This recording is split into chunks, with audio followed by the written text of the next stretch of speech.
Welcome back to yet another episode of Very Vehicular. I'm your host, Brian Scotto, and today I have a longtime friend of mine joining the show. Most people just know him as Suppy. He is one of the most talented builders I know. He's been active in the space since the turn of the last century. Today, we talk about everything from our misadventures in the New York street racing era to the evolution of the DIY builder, and obviously our time together at Hoonigan, as well as what he's up to now. Plus, he even reminds me of the craziest project with NASA that never happened. It was great to catch up with Suppy. He's always got plenty to share and lots of insight, even if he doesn't care much for conversation.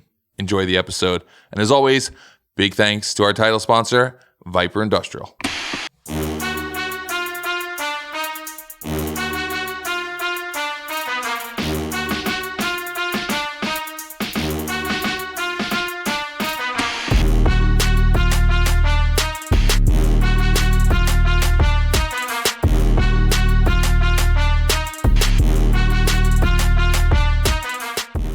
What's up, Suppy? What's up, man? How you been? I've been all right.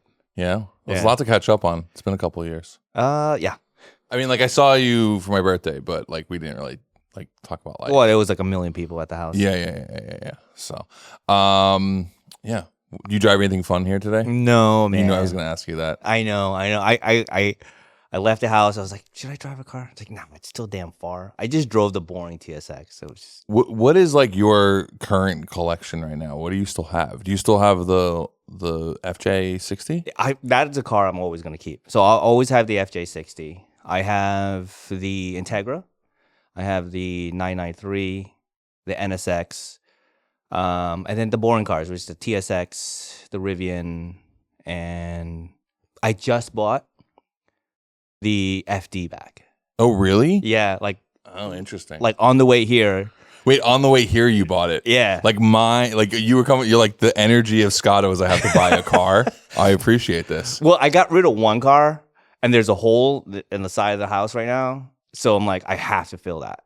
This is the LS FD? Yes. Okay. Are you going to keep it LS? No. So what are you going to do? I'm going to actually put a K motor back in it. I'm going to put a K motor in it. I'm not back in it, but in it. In it? Okay. Yeah.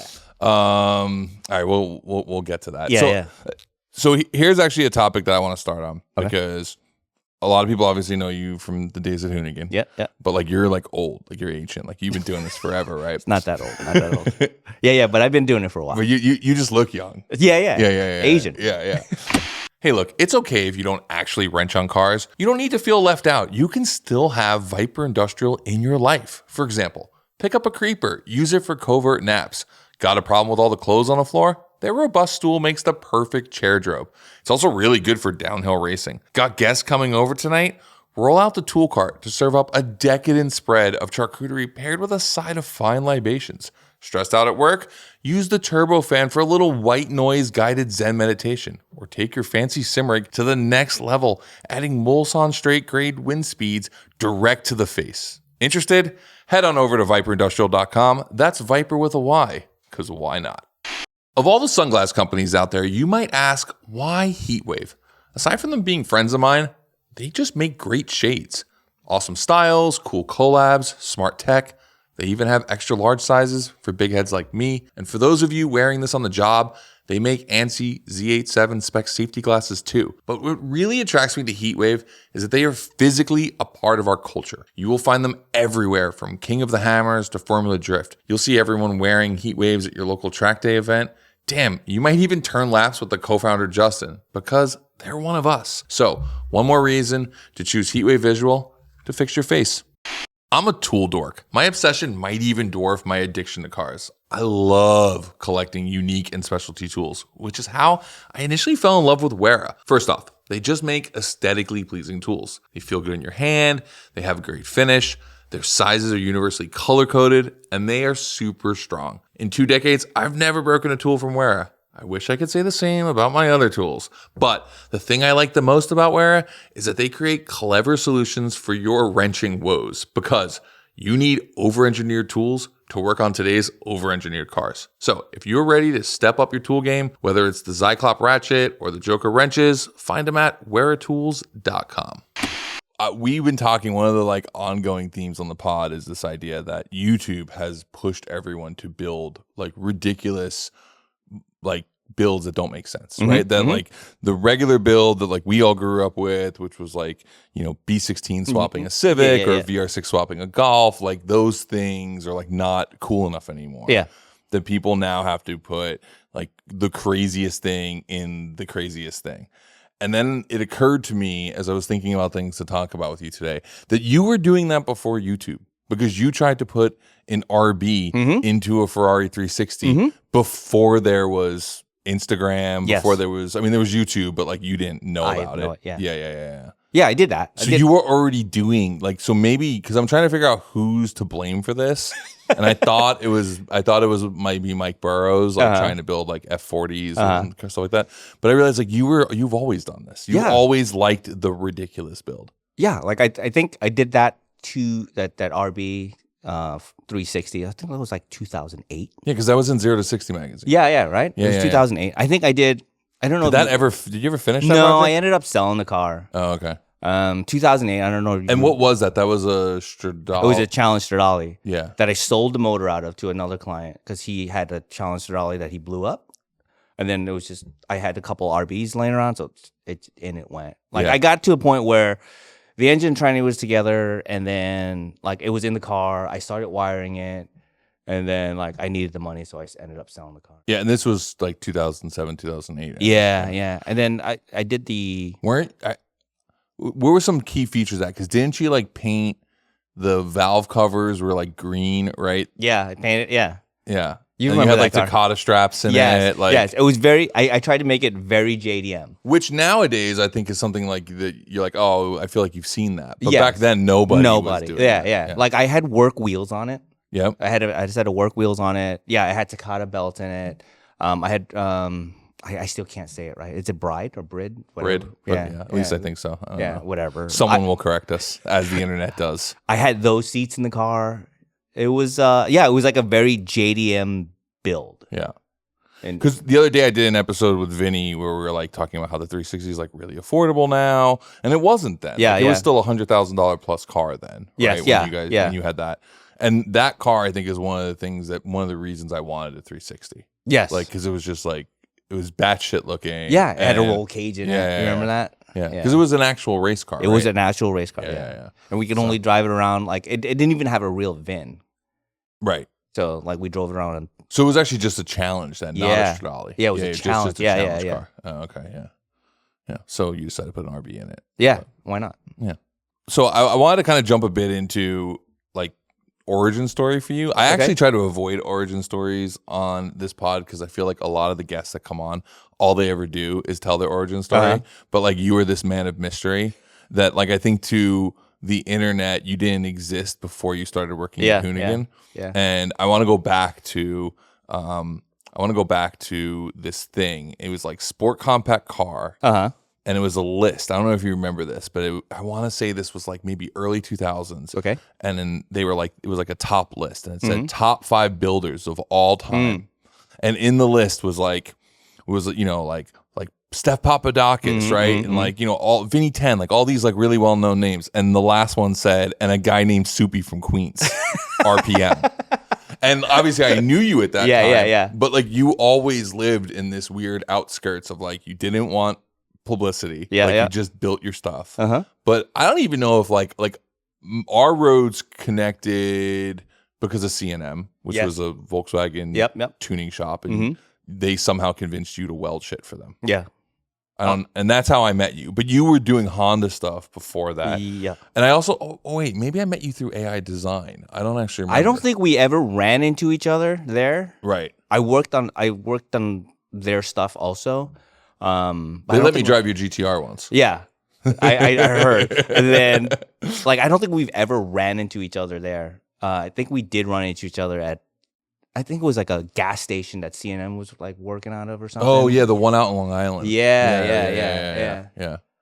But where did it all start for you? So like, it started with you. Hondas is where it started. Started with Honda stuff. My dad like bought his first new car for himself was a CRX, and I was like, that was the coolest thing in the world, They're still pretty damn cool. I know. Thankfully, he didn't buy a Volkswagen. Imagine where I'd be right now. You'd be like me. Yeah. Yeah. So yeah, he bought that, and then I was like, man, that's the coolest thing in the world. And then that's how like that Honda thing started for me. So. And like, so like talk about some of the Hondas. Like, what were some of the things? So I think one of the first things I did was this was holy shit. And give the years, because you know a lot of the people who listen to this pod weren't born yet. So holy shit. I'm not even kidding. So I remember the CRX was a 1985 CRX. Okay. So this is 85. Yeah. So my dad bought that, and I think, oh shit, I don't even remember how old I was. I'm not trying to do the math right now. By the way, I cross shopped the CRX with my Golf. Like I could have gone a very like pragmatic normal life, and instead I got the Golf instead. Yeah. Like I chose between the two. Actually, I really wanted a Land Rover Defender, and then I realized how expensive they were, so I didn't get that. And then I was looking at a CRX, and then I ended between a Rabbit and And then my parents were like, "You should have like a newer car with airbags." So I bought a CRX. And they were like, "We'll split the money." So I bought a Golf. Oh, okay. Yeah, I bought the Golf with airbags, and then I immediately took the airbags out and put a Momo wheel in. Yeah. So anyway, continue on. So like, I think my first car was an '84 CRX. That I bought Crash. Do you remember that magazine? It wasn't a magazine. It was like a newspaper circular thing. It was Car Buyers Market. Of course. Remember Buyers Market was like Marketplace analog. Yes. It came out once a week. Yes. It was so good. So, and it was free. Yes. But you had to go find it. Yeah. So my local like corner bodega always had them. So I was in there every week. This is probably high school when I worked at a pet shop in high school. And I remember like I would buy these small fish. They were called Arowanas. Yeah. Right. And back in the day, like you could buy a small one for like $15. And then every Asian Chinese food or whatever store had an arowana that was big. And that was like their good luck charm, right? So if back in the day.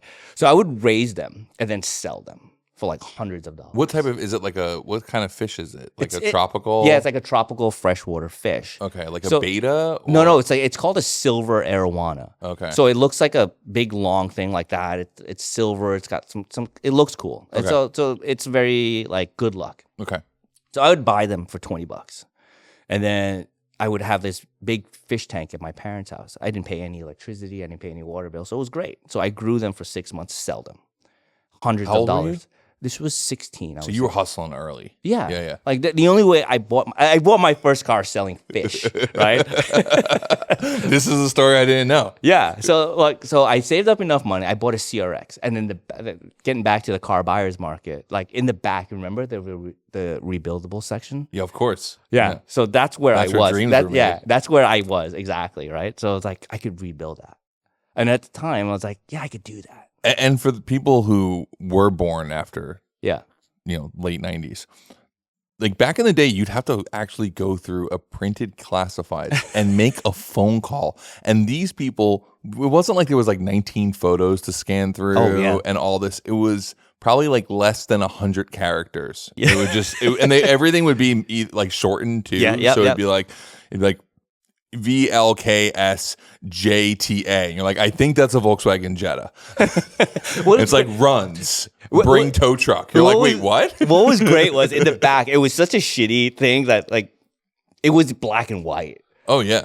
And only the expensive cars were in color. Right, the cars you and I weren't interested in were in color. Yeah, the cars we wanted were like the little fine print in the back. Yeah. And you would have no idea what you're showing up to. Nope. You would drive sometimes hours to Connecticut or Pennsylvania. And you'd show up and you'd be like, wait, that's not what the ad said. Yeah, completely different car. Yeah. Or something else is messed up. But yeah, I ended up buying an 84 CRX that was crashed in the front. So what was great about the CRX was everything in the front was plastic. So I'm like, fuck. So I took a bunch of like fish tank hoods, they were plastic. I was cutting them up, gluing them back together. And then I took it and we painted it at the school, which was Edison High School across the street, at the shop. You went to Jamaica High? I went to Jamaica High.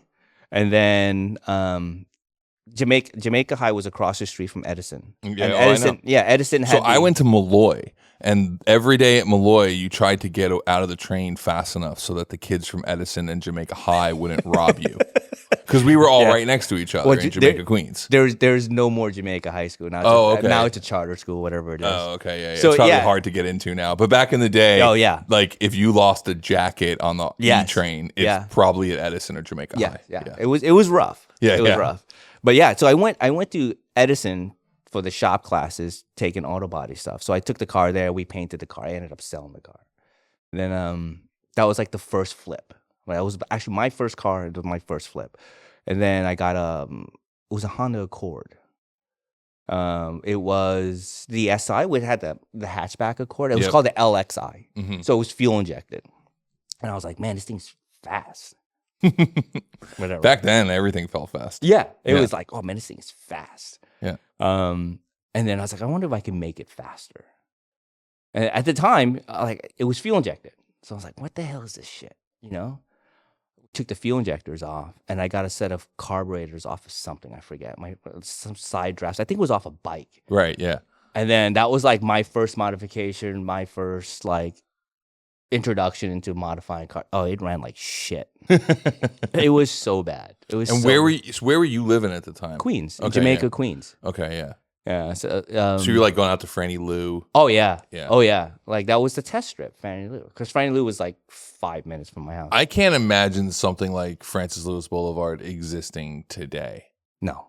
For everyone listening, Francis Lewis Boulevard was this road in Queens, and it was sort of incredible because it went on for miles. Mm-hmm. And I mean, every night of the week, somebody was cruising. But Yeah. on Fridays and Saturdays, Yeah. it was packed. Mhm. But it got to a point where, I mean, like, this isn't, like, most street racing in New York City happened in the background. Like, Flatlands, right? Conduit, Maurice Ave. Mhm, Like, these are industrial streets that nobody's on. Mhm. Francis Lewis Boulevard is a major artery in that section of Yeah, Queens. yeah. There are normal people driving home from wall bounds. Yeah. Right? The 7-Eleven was the meetup spot right in the corner. Remember? I know. And there would be hundreds and hundreds of cars. And eventually it got to the point where you would see trailers unloading Yes. full 9-second race Yep. cars outside of St. Francis Prep. It was amazing. Yeah. Right in front of a high school. And the cops really didn't do much. No, they they- would just run patrol, and it was kind of cool. And then they eventually did crack it Yeah, down yeah. after Fast and Furious. But like pre-Fast and Furious, it was sort of just this like amazing thing. Yeah. I mean, I remember going there as a kid before I even had a driver's license, like riding with friends over there and like just watching from 7-Eleven or from any of the other spots or the diner and all that. So it's funny because I forget about that because I feel like nowadays, like now they got takeovers, which is just trash and ruining everything. But like there isn't that weird in between. Like DPA was another good one. Yes. Out on Long Island, Yes. Park Avenue. Yeah. Yeah. Well, now DPA is funny because now all the car shops are moved out to Deer Park. Oh. So like they don't race there anymore. I don't think they do. Yeah. Even DPA, it was never like big racing. Yeah. It was like stoplight racing. Yeah. It was like old fashioned hot rod style, like Woodward style, like light to light kind of racing. But it was just rad and you would just cruise. Yeah, man. I miss that so much. I was like, but I haven't seen any other than going to Woodward Dream Cruise. Yeah. I just don't feel like that exists at all anymore. I don't know. I've been out of the scene for so long. I don't know. I'm old. I drive a TSX. I drive a TSX to and from. I'm good. Before the pod started, Suppy was like, as I get older, I want to drive fast less and less. And I am fully there. Yeah. I'm fully there. I just want to be like, get to my I'm destination. like detuning cars now. I'm like, you know what would be really cool if this car had 200 less horsepower. So that's the FD. I'm like, I don't want to drive it with an LS3 anymore. Okay, so talk me through the K series. What are you gonna do for it? Like, So K series, the FD, I think I ruined it. Right, it was a good driving car before we were. But you remember?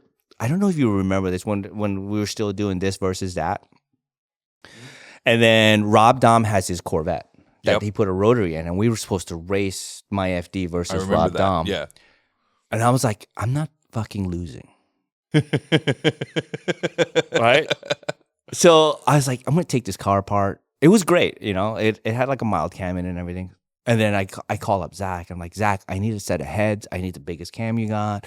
I need nitrous. I need all that stuff. So Zach sends me this head package. Now it's chopping and like. Oh, yeah. And I'm like, fuck, I got to put a clutch in it. I put nitrous in it.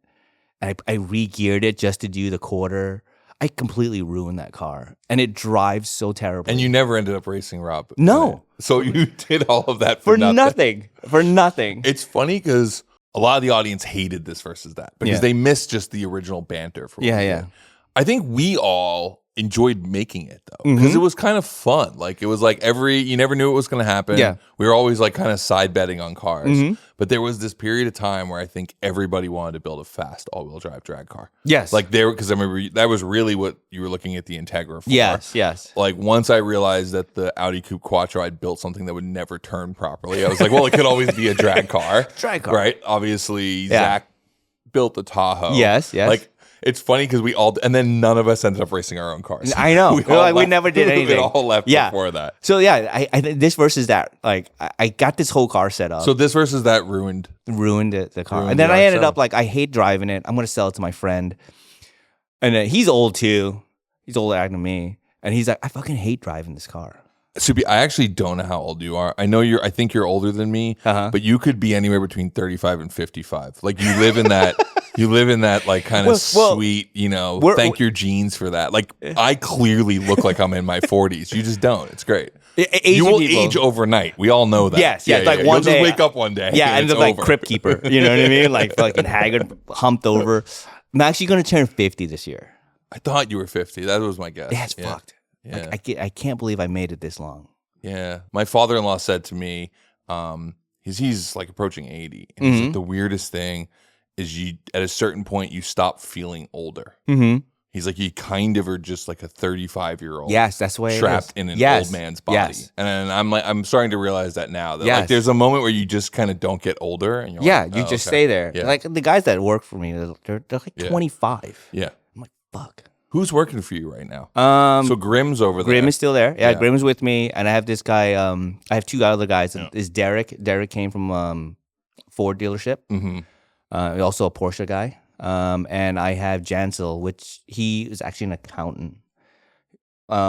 He lived in San Diego. Okay. For a year, he would drive from San Diego to Santa Fe Springs to come to work every day. It's horrible. That is terrible. Yeah. But he did it, and he loves the car. He loves learning stuff, so he's a good kid. Yeah, I was gonna ask you to bring Grim with you, but this is an audio format. Yeah, it'd be weird because he just makes faces, and like nobody who listens would understand what he was saying. That Grim is still Grim.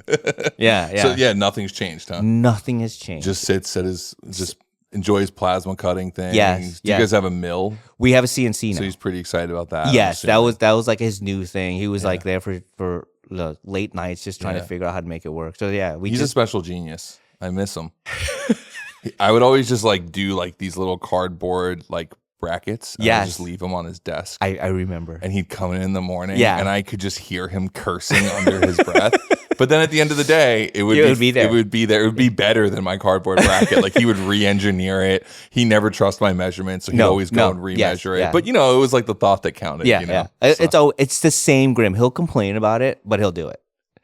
And then be happy about it at the end. Yeah. He just enjoys being unhappy. That's like his resting state is a resting state of unhappy. Yeah. So anyway, I'm happy that you guys made something out of that. Yeah. We're still doing the thing. The shop is busy, thankfully. So you guys did some content. You were doing some stuff for Hemmings, and now are you still doing that? We still have a pending series with Hemmings. Okay. We were building a Camaro. Yep. And we sent it to paint jail last year. I know we just started this year, but I'm saying like beginning of last year. I sent it to And you used to run a body shop. So I know. It must really irk you. It does. When I go there, he's great. He's a great body shop. But it's like he has to paint a whole car and like he has to do this blocking and all. I know how much work it is. Yeah. So I know he puts it off because he's like, I could just paint that bumper and make, X amount of money in 6 hours.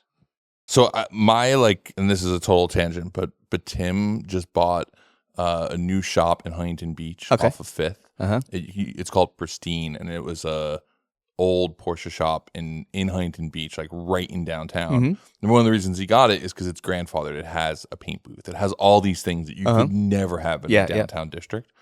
And he's got a body shop there, and I'm gonna have him paint one of my cars because he only has room to paint one car at a time, and he doesn't really have room to park them, which means it's gonna get pushed through the system. Because every other body, if you go to a body shop and they have a massive parking lot, you just know your car is not getting worked on. But if you sit there and go, oh wait, he can only take one paint job at a time, it's like this may actually come out the other end. It's like this. It's not like, because otherwise it goes in and it just never comes back out again. At least I hope. Body shops will work like that. They know they could do an insurance job and it'd be way fast. Like when I had the body shop, if someone a friend would ask me, hey, could you paint my car? Absolutely not. No, I know. No, because it wouldn't make any sense. I could do 2 bumpers and make the same amount of money. I used to work at AutoFix out in Long Island. Yeah, Yeah, and like they were like a Geico insurance one, and the owner absolutely loved working on custom stuff. So he would take in all of the custom jobs, and his wife, I almost divorced him over it. Oh, yeah. Because she's like, we lose money on every one of these stupid Volkswagen Jettas that you're having us paint. Yeah. But we make tons of money on all this other stuff. So I get it, but like I go by there, I'm like, I need to finish. Like, we're at the stage where it comes back from body shop, and it's just assembly and then, it's the drive. So like literally the last 2 episodes, I've been stuck in body shop jail for the past year. Ouch. Yeah. So, and then the rest of what else are you guys doing? Mostly customer car? In the shop, it's all customer cars. Okay. So there's no like sponsored builds. So like it's always client cars. Yeah. So are you happy to be back to that? Because you've done a mix, and we jumped off your origin story and kind of went present day, but you went through sort of the gamut of like working for client stuff. I know you've done a lot of SEMA builds, and then you came to Hoonigan and you were like front and center building cars for content. And then you left and you were doing a mix of it. And now it seems like you've gotten that out of your system. Like, are you happier building cars off camera? Do you miss building cars on camera? One of the things I loved working at Hoonigan is I didn't have to worry about dealing with a client and dealing with money. Yeah. Like that's I did. I know. I that was like the worst thing ever. But no, I'm back at it, and my approach is a little different now. Like, I'd rather have like 4 good clients rather than try to build 10 different cars. So the clients I have now, or like all the projects I have now, are like year-long projects. Like, we're rebuilding a bunch of cars. Yeah. Right? Can you talk about any of the stuff you're building? Yeah, we're building the Camaro. Yeah. We have actually. What's the spec on, like, what is? So the Camaro, the one that's stuck in paint jail. Oh God, I suck with names. So I forgot who owned it. It was the Someone One Lap important. of America Camaro. Okay. So it won like One Lap 7 years in a row. Okay. So it was like one of the very first pro touring cars. Oh, okay. Yeah. So it was built in Canada like 10 years ago. So we took it all apart and kind of like, hey, what if we built a pro touring car today? What would it look like? So it's an LS7 car, and we like, well, the pro touring cars today should have ABS, it should have traction control, it should have GPS monitoring. So like all the new electronics are in it, newer brakes, right? So I think we're going with carbon ceramic brakes. Refresh the motor. Tell me you put Motec in a. Of course. You love Motec. I love it. Anyway, keep going. So yeah, it's a full Motec. It's a full PDM, so there's no fuses in the car. Yep. It has a Bosch Motorsports ABS unit. Nice. So we use GPS for tracking the car. Like a data acquisition. So like if it's wherever it is in the country, I know, I could log into it with the GPS and stuff. Just like carbon ceramics, carbon seats, and then a ton of fabrication stuff. A ton of stuff. Like just every single bracket is over fabricated. Oh yeah, like to the extreme. Yeah. Like if it can be billet, it will be billet. If it could be like forged carbon and then milled, it would be forged carbon and milled. Yeah. So like we're down to the fenders are held in by titanium bolts and stuff like that. What's the new company name? Here's what's interesting. Because your old company was RPM, right? That was your first shop. Yeah, that was my first shop. And then you had LM24. Yes. So this is interesting. I literally been having this conversation since we started the shop. So when we started the shop, I have my LLC, which is just, Wedge Panage Inc., Right. which is my last name. Which no one can pronounce. Nobody can pronounce, which is great. So No one can pronounce your first name either. it's White Soupy. It's That's way why. easier. For the audience, just say your full name. Supachai Wedge Panage. Yeah, okay. All right, so Soupy is fine. Any case, so this was the thing, right? So I had to quickly make an LLC to do a project for for somebody. So I was like, fuck, I'll throw it together really quick. Use my last name. And I rented a small space and just kept working. I never really had a shop name. So literally the guys will work for me and then they were like, what's the name of the shop? A year later, right? I'm like, I don't know. I never really had a shop name. So we ended up, actually, we had to deal with Hemmings, and they're like, what's the shop name? It's like, we don't have a shop name. We're going to call the series Soupy's Garage. I'm like, that's the shop name. That's the shop name. All right, that works. I was going to say, if you want, like, I'm pretty good at naming things. I could just, I could figure out a name and you could like finish all my cars for me. It'd be like a perfect trade. like to this day, I don't have a logo. I don't really have a logo. I don't really have an official shop name. This is why you were number 5 on the list. Some guy named Soupy in Queens. Yeah, this is it. So I've been running a shop, building. I think we're on like our 5th full build without an official shop name. Just something simple, because you realize with a good name you could be like Roadster Shop. Yeah, it could be like it's Soupy Works. You're like, great, something. Great. I have a Soupy Works car. It's worth $500,000. Yeah, I don't know. Okay, marketing. So, I don't Not do your thing. No, I don't do that at all. That's my problem. Okay, so you got the Camaro. What other projects you got working? So I have 2 Camaros. I have one, the One Lap America. I think it's a 67. I have a 68, which is kind of the same, basically the same year, because the window thing. So 68's technically 68 was the first model year. Yeah, but then 67 and a half, I think, or 66 and a half. I forget this. I used to know this was like the half year because the car came out in like a half year. So, I have no idea. All I know is the windows are different because I had to order power windows for them. Yeah, I have that. I have an NSX there right now that we did a K motor on, which is great. That's, I actually think, a really good swap. Vinny and I were talking about doing a show on actual swaps that make sense. Yeah. Like practical swaps. Yeah. And one of the ones we talked about was like a K in an NSX. Oh, it's great. Is a great upgrade. So the NSX is great. We did a K motor. He was very adamant of doing a sequential transmission, so we put it. I tried to talk him out of it. He's like, "No, I want it." Yeah, I mean, it's cool. It's all the cool factor. Oh yeah. Like, give me a car with sequential and air jacks, and it's like it's just the coolest thing. Oh, he already asked me about air and jacks. rolling anti-lag. Those are the 3 racer things that you want from a race car. You're like, I don't care. You could put that in your TSX, and I'd be like, shit, that TSX is hard as fuck. Air jacks, roll up. Do you remember Ken Gucci showed up with a stock IS? Yes. But it had a sequential. Yes. And they made it cool. Yes. It has good gear noise, and it makes clunks. Gear noise and clunks makes the car cool. It makes it drive like shit, though. Yeah, I know, but that's because you're getting old. And as you age comes wisdom. And wisdom is the antithesis of modifying a car. So yeah, we have that. So we actually developed a shit ton of parts for the K motor that never, I can't believe it doesn't exist.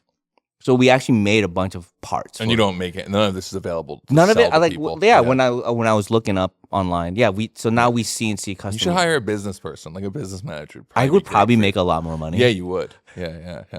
Anyway. So we make a bunch of really cool parts for a K series swap. That's rear wheel drive stuff. That's why I wanted kind of.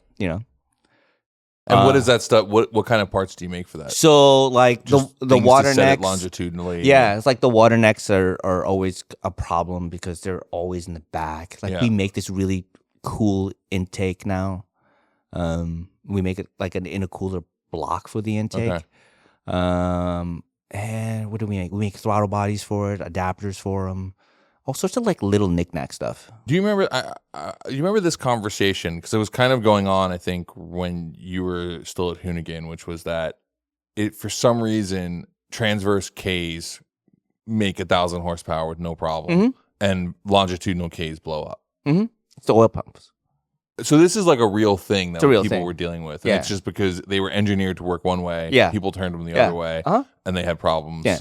And now, so we figured out what that is. It's oil pumps. I make a dry sump kit now. Oh, okay. So and with that now, that's not a problem that anymore. doesn't. Yeah. So because that was the issue, was there was a starvation issue with it being sideways. Yeah. Because the way the pickup works and Right. But I mean, people say there's the oil pans out there.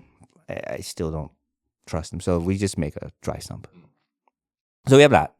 The NSX, which is really cool because if you look at the swap in the car, like I've seen a bunch of K swaps in NSXs. They don't look like they belong. Like this one looks like it belongs in the car, which is I think a hard thing to do.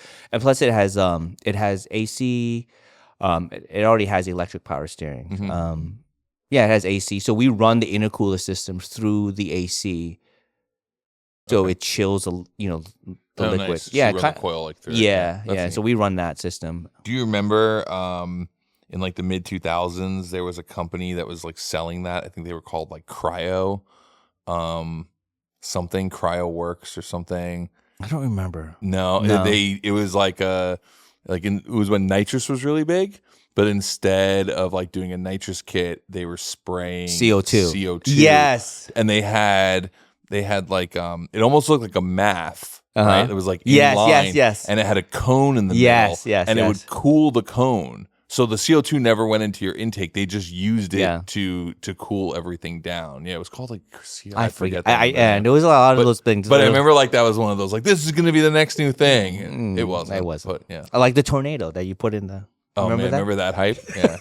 Thankfully, the internet came out and told us those things didn't work. Oh, the internet. Yeah, like leaf blowers and all of that. I still, dude. If I'm ever back on the internet, I want to try to do the leaf blower like legit. Well, do you remember we did it before you came to Hoonigan on Scumbag Labs with Brad? We did like. Well, that was the problem. That's who I should have invited today was you and Brad to just hash it out. There would have to be a really good video. We would have fist my last memory of you and Brad was Brad like drove into Hoonigan, walked in, just started screaming and yelling, and I think you just came out like yelled 3 words at him. He just like ducked his head, got in the car, and drove away. So I don't remember what it was. He rolled up in his Honda, right? He wanted to race you. Yes. I'm like, man, this guy. The thing you got to say about Brad is Brad. It doesn't matter if the camera's on or off. Yes. He's unhinged. Yes. Like he doesn't just unhinge for camera. Like that's a full-time thing. It would just be like a normal day. And I'd be like, Brad, if you're going to roll in here, guns blazing, like let us know so we can at least turn the cameras on and capture your full crash. Oh my God. There has been many times that he's like rode through the gate at Hoonigan and just come to the back. And I would scream at this dude. Like, get the fuck out of here. I think he's changed his dosage for whatever he's been doing though, because recently I've seen him and he's like super mellow. No way. Yeah, last time I saw him he was pretty mellow. He's on meds. I needed help with something and he came by. He's actually like really good at like random household stuff. So and he's got like a weird plethora of tools. You're like, I need a tile saw. And he's like, I got one. Hold on. He like digs out of his like backyard behind like a urinal or whatever. Yeah. So. Here it is, another storytime interruption brought to you by my good friends at FCP Euro. But I must say, today's a bit more of a confession. As some of you know, I have a lot of cars, 26, and I can't really buy anymore. But that doesn't stop me from wanting. I don't know how to stop the wanting. But what I've done is I've figured out this thing. It's like paper building. It's like, think of what like fantasy football is for like guys who can't run anymore. I'm not really sure. I'm not into stick and ball sports. But this is fantasy project carring, right? Fantasy project car builds. I go on to fcpeuro.com, after I spend a good 2 to 3 hours on Marketplace finding what car maybe I might buy. It could be something like kind of like rare, like an old Volvo, or something, standard for me, like an old Audi, or it could be something kind of taboo that I don't tell my friends about, like an old BMW. And then I head on over fcpeuro.com and I just drop down that menu and I just look through all of the things. Cooling system, yep. Brakes, yep. I just fill the whole thing up until there's really nothing left in the car that I don't need. And from there, I start to actually think, you know what? Maybe this isn't a fantasy anymore. Maybe I really do need this car. Because, prices are pretty damn good at FCP Euro. I could buy this car, buy all these parts, and honestly, it's a better deal than if I bought an already running car. That's right. FCP Euro will make your crazy project car ideas a possible reality. And that's one reason to head on over fcpeuro.com to get all those parts for your Euro car and hopefully get it back on the road one day. I'm still hoping. Anyway, I'm going to go buy that car. Anyway, everyone keeps saying like, oh, you need to bring... You were one of the number one requests. People were like, we need Suppy on the show. You and John Chase. But then a lot of people were like, gotta bring Brad on. And I was like, I don't think Brad is confined to a podcast. Like that, like he's like a physical actor. Like you need to really let Brad do Brad. That's what I was saying. You're gonna need some different cameras. It's gonna be a video. Yeah, it's gonna have to be a video. You have to do that podcast like in a foam pit or something. It's like he's got too much energy to just be in a chair the whole day. No. So anyway, agreed. Back to it. NSX. So I have the NSX. I have, which is pretty cool. We just started a Mercedes project. Oh, what kind? I have no idea. This is what I love about you. You have built some of the coolest cars. Like, what kind of Mercedes? Like, I don't know. Yeah, I don't know what number it is. How many doors does it have? It has 4 doors. It has 4 doors. What era is it from? It's old. I want to say 50s. It looks okay. It looks like an old. Does it have the fins on it? Is that no? Fins? It looks. You know what it looks like? It looks like one of those London cab things. Got it. Yeah. I want to say 50. I have no idea. That's probably 60s because early 60s had fins, like the old classic cars, and then you move into I forget what code that is, but yeah. Yeah, I have no idea. Anyway, so you're working on one of those. One of those. So we are building a full chassis. Okay. So it's a 4-door. He wants to keep it like a hot rod. So he wants to build a full chassis. It's getting the V12 twin turbo. Oh, wow. Okay. We're pairing that with a 4L80. Nice. And then it's a Ford 88 rear. Okay. On full tube chassis. We're probably going to do, not probably. We are doing Corvette front and rear suspension. Okay. Yeah. So that's that. So pretty similar to Rolls-Royce chassis. Very similar to Rolls-Royce. Yeah. So we're doing the exact same thing where we're skinning the whole car and then just putting the body on the chassis. Yep. So it's basically like like an RC car. There's that. There's my Porsche that's in the shop now with the motor. That's your 993. My 993. Yeah. So that has a 4-liter ITB 6-speed car. Pretty fun. Yeah. Pretty fun to drive. I still don't think of you as a Porsche guy. I'm not. Yeah. I'm not. I mean, I don't care that it's a Porsche. I care that it drives nice. No, and they drive great. They drive great. Yeah. I mean, I hate that it's like, this 993 precious car. Like, Yeah, no, I get it. You have the car because it drives nice, because you want to drive it. Yeah. Not because it's like a status thing. Vinny and I just did a whole episode on, like, there's a ton of hype around 911s. Yeah. That have made them really cool and trendy. Uh-huh. But even when that goes away, they're still fantastic cars. Yes. Right? Yeah. Like there's like, because you remember when I bought my 911, Yes. they were cheap, right? Yes, yeah. But that was but they're still a great car. Mm-hmm, Like they still make a great car. But I think actually the overhypeness of how much everyone thinks they're cool is taking away from people people aren't remembering that behind the cool is still a really, really, really good car. Yes. That like drives very uniquely, has a really special feel. And whether you like it or not, you can't disagree that the silhouette of a 911 is it's a good looking car. It's a good looking car. It drives fantastic. I love them. Yeah. I just like, I don't want to be the guy who like drives a Porsche because it's a Porsche. Yeah. I like the car. Well, there's that car. I'm surprised you haven't K-swapped it yet. I was really considering it. Of course it. you were. I was. And I was like, you know what? I could sell this motor for like a shitload of money. Yeah. Put a K motor in it and be done with it. My wife stopped me. Wow. Yeah. She's like, don't do that. You're going to regret it later. You're not going to be able to buy another motor. And then you're going to hate the car. Wow. Yeah. Sound advice from the wife. I can't believe it. She actually made sense. Huh. Interesting. She's been listening. Yeah. Yeah. So there's that car. That or she's been like, or the other thing that could be happening is she's looking up the value of all the Yes. things you own. Yes. Yeah. She 'Cause she's understands. planning on taking Yes, them and yeah. selling them all for you. Yeah. She's like, when you get old, with the original motor, it'll probably be worth more. Yeah, it's true. Yeah. I don't plan to sell any of my stuff. I'm kind of like you in that situation, you know, like I just have stuff. Yeah, no, yeah, I get it. You don't have to- I'm just gonna be that old guy with a whole bunch of shit and just like, yeah, whatever. But you also you boomerang stuff. You sell things. Yeah. Someone else makes it a little bit better, and Yeah. then you buy it back from them for less money. Yeah, Because haven't you bought and sold the FD RX-7 a couple times now? this would be 3. Yeah. This is the 3rd time I would own Yeah. this Like car. you're the dude who keeps going back to their toxic ex-girlfriend. Like you're that guy. I guess. Yeah. Yeah. You're just like, what am I going to do tonight? I should text this person. Boom, Yeah. got the car back. Yeah. Well, the FD, I want to make it right. Like it drove okay, and then I screwed Then it you up. ruined it. Yeah. They ruined it. You ruined it for the internet. We all do it, man. We all do it. Yeah.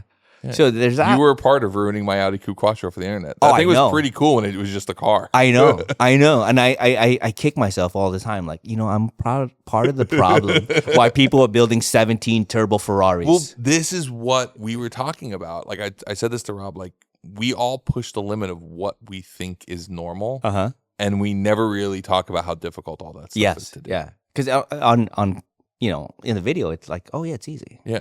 I mean, think about how much work the Rolls Royce was. Oh yeah, tons. But if you're like, that was one episode where they just like put the chassis together. Oh yeah. And it still needed more development. Oh yeah. Like we still kept breaking transmissions in it. Like it still probably needs something else. Although I would say today, if we were going to do that car again, the one change I think we would make to it is to do an 8 HP trans. Well, I'm trying to buy that car back. Oh wait, really? I really want that car. Oh, all right. I like where this is. By the way, this is like a new trend because I think Zach's trying to get a car back from Hoonigan. I think he's trying to get the Camaro. He's trying to work on that. I don't know if that's done yet. You may know more about it than I do, but I know a little bit of information. I don't know if I could talk about it now, but yeah, that's what I heard. yeah. But I like this. I like this trend. It's a good trend. Yeah. I really wanted to buy back Scumbug. Okay. But Blake Wilkie just took it to a level I never would have. yeah. Have you seen it? I It actually looks just pretty cool. saw it. Yeah, it looks pretty cool. Yeah. Like it's got like proper A-arm front Yes, suspension yeah. now. I actually saw it at SEMA. Okay, Yeah. yeah. I think they just released a video of it running, and I was like, man, like because I was cool. It was cool to see Scumbug finally get what it deserves. But it also means that like they're not going to sell it to me for cheap No. anymore. Yeah. But I told everybody there. I got like, the Camaro, which is like why? weird. I keep explaining this. It's like somehow when we were like breaking up the things that was owned, like they were like, you can have this, and I wasn't going to say no. Yeah. Okay. Because I went my plan. But you didn't actively want. I didn't actively want it. They didn't have anywhere to store it. Oh, and they were like, do you want this? And I was like, sure, of course. Why not? So it's actually at Jose's right now. No. And the plan is I'm going to take the Duramax that's in that and put it into my F600. Mm-hmm. And then he's going to put an LS back into the Camaro and go try to set a record with an LS powered Camaro, which is a novel idea, is the motor the car came with. So yeah, we're righting wrongs. We're righting wrongs. And then I'm gonna detune that Camaro engine. If Jose needs an LS3, there's one coming out in an FD soon. See, this is what I'm talking about. It's like Human Centipede, but for project cars. We move the engines that belong back into the car they came out of. Yeah. All right. Yeah, I really want that car. Because I that was one of my favorite cars. Okay, so this is a perfect segue.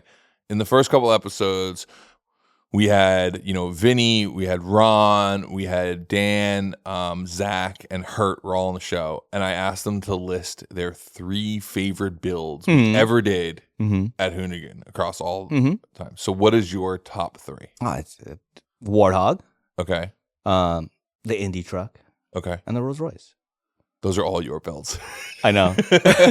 Well, each one. I get it though. You're more married to them. Each one is different, right? Like the Warthog, I've never built anything off road. Okay. And the Warthog was such a monumental build, not just because the mechanics of it. Like it took every skill I know to build that thing, including carpentry. I got to say something about Warthog, and we could talk for Warthog 20 minutes right now because I think it's a story that didn't really get told to the level it needed to be told to. Yeah. Because one, you guys were building it during pandemic, right? Yes. And it was like kind of closed off. Yes. We didn't film it as much as we normally would have filmed stuff. But the amount of trying to make everything scale, like the amount of work that went into like making the glass, like you guys were doing so much work, and you're right, there was a ton of carpentry to kind of get it like all. it took every skill I had to make that thing. Yeah. And it was so funny. The story I loved most about the Warthog is like we did this twin turbo Ford, and like Forgot that was the engine that was in it was like a 3-something Windsor or whatever. I forget what it was. We did this twin turbo Ford, dry sump, and like we made everything. Oh yeah. Everything. And it was like 600 hours to get this thing to run and start and all this other stuff. And we were on the phone with Microsoft, and they were like, wow, like let me show you, this thing starts. And they're like, oh, that's cool. What does the horn sound like? Like, what? Yeah, because that's really important to us. Yeah. Because in the game, there's it a needs horn. to sound like how it sounds in the game. Yeah. I was like, what? Did you guys get the horn to So we actually- ended up getting a speaker. Right. Yeah. And then recording. They sent us a sound clip, so we've reproduced that exact sound. Yeah. I mean, that was an interesting project because we had done a lot of work over the years with Forza and had a great relationship with them. They said, hey, you know, the Halo guys want to build this Warthog. Do you think this is something you could do? And I was like, sure. Dude, it was And I definitely will admit now that I underestimated how much work it was going to be. I remember this was during the We pandemic. definitely did not make money on that well, project. when We you- definitely lost money on that project. When you called me and like, hey man, can you build a Warthog? I was like, yeah, fuck yeah, I could build a Warthog. As soon as I And hung then you were up the like, phone, what's a Warthog? yeah, it's like, what's a Warthog? I had to Google it as soon as we hung up. I was like, wow, that's fucking cool. I gotta build one of those. I hope I can do it.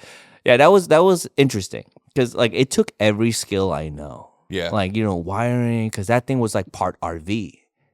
Okay. I don't know if you know, like one of the requirements was it had to sit. We were building the donk at the same time. Yes. So I remember, which was actually quite fun because it meant that like all the other guys who normally didn't work on cars were working on the donk. Yeah. You and Grim were hidden in the little secret lab because no one was allowed to know about that project. So we had the little, which was the, I forget what we called it. It was the original Area 69? No, this was the build and battle set. That was what it was. Build and battle set at 621. Yeah. And then it got finished at we finished it at in Compton. Yes, but it got started there. Yeah. But it'd be fun because we'd be working on, you know, just scrapping together the donk. You Yeah. guys would come over, yell at us about our And then booger welds, and then go back and work on the Warthog. Yeah. I remember that. Good Yeah, times. It was good times. So that was kind of, even though the pandemic kind of sucked in many ways, that was pretty peak. Working on like that era right there. Because like I think you were really stoked to be working on something that was high level. Yeah.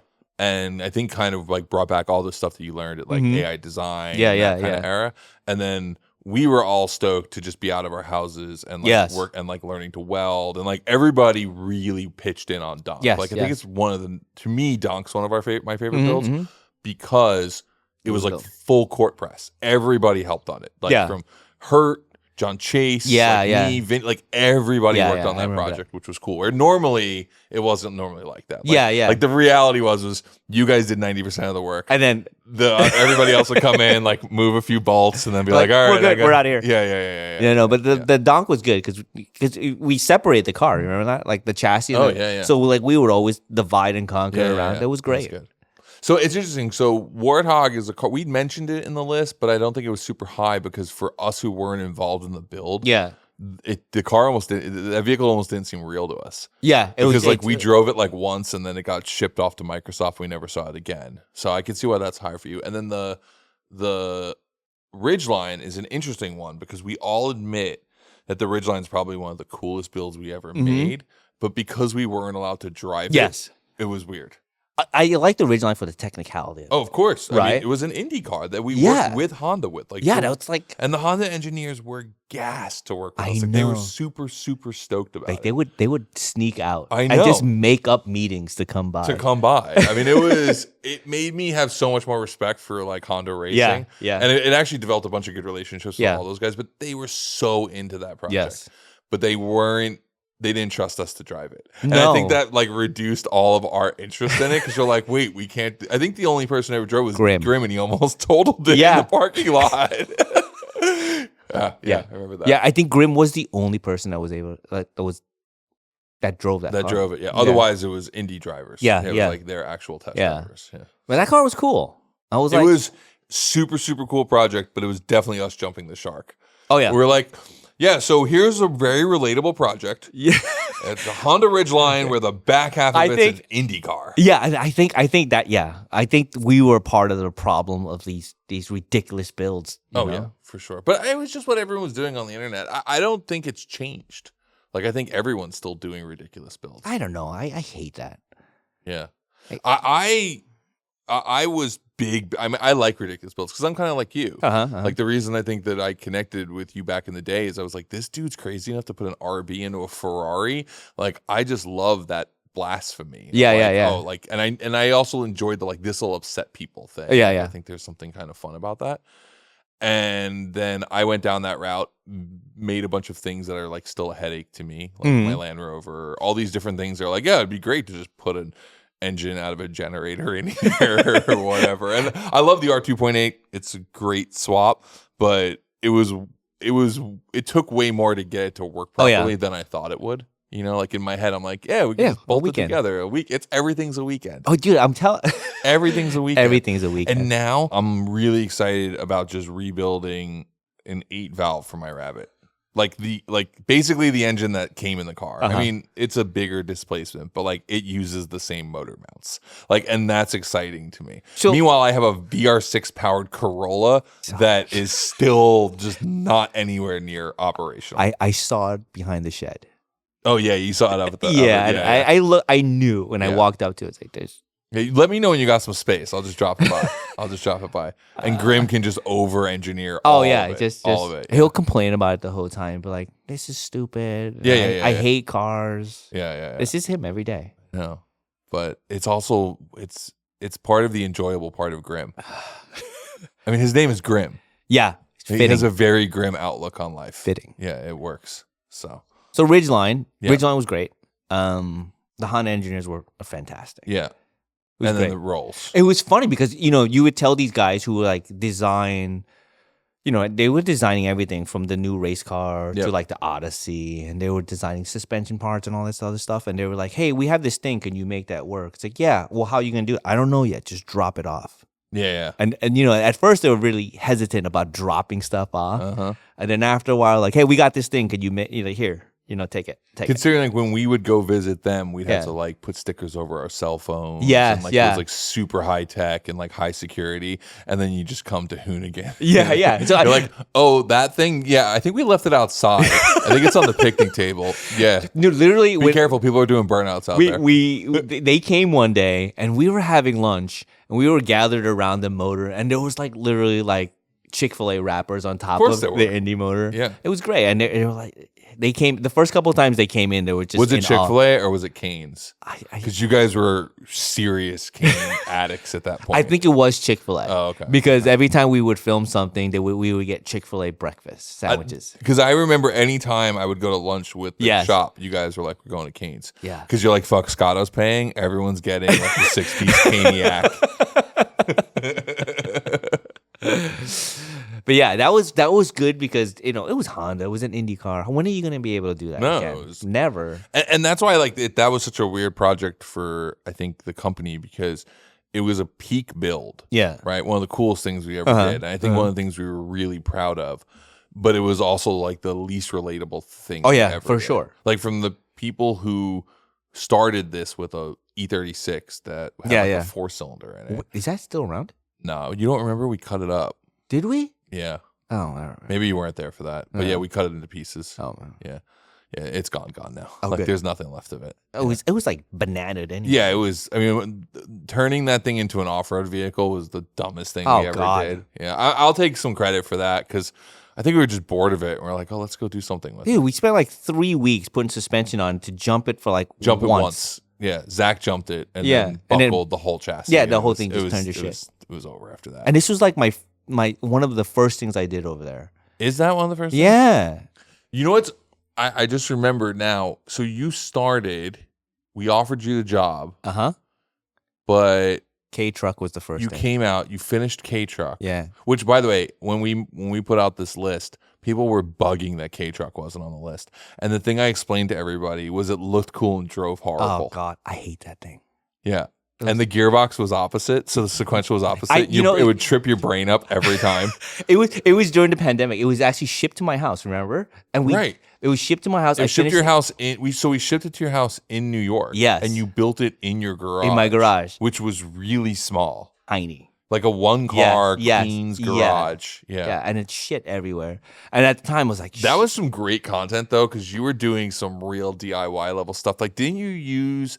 like a strainer. Yes. Yeah. What was it? You used a strainer from the kitchen. I went to it was a strainer. It was like a pasta strainer that I made a oil pickup out of. Yeah. That was I think that was a great period of time because you were just making the weirdest stuff and people were like, and then you also did like a dust collection. Yes. System. Yeah. Not for the car. Yeah. Just like I'm gonna make an episode about the dust collection system in my house. My house. Yeah. It was great. Yeah. It was a bucket and a shop. That was one of the better home wrenchers. Yeah. That was good times. Yeah. But the K-Trucks, I hate the K-Truck. And then so you did that, and then you flew out, and then the first project we put you on was Safari E36. Sorry about that. No, they were like, hey, man, can you help us weld some stuff? It was first like the roll cage, and I helped them weld some stuff. Jose was there too, and then all of a sudden, like, hey, can you put the suspension on? Can you do this? I'm like, all right. Yeah. And then like 3 weeks go by, I'm like, oh, we're gonna jump it now. Everything broke the first jump, and I'm like, is this what we do here? Yeah, it is. I quickly realized this is what they do. Yeah, and like that was such a shift for you because you went from like customers and clients who really cared about their cars, to us who were like, cool, are you done? Can we break it yet? Yeah.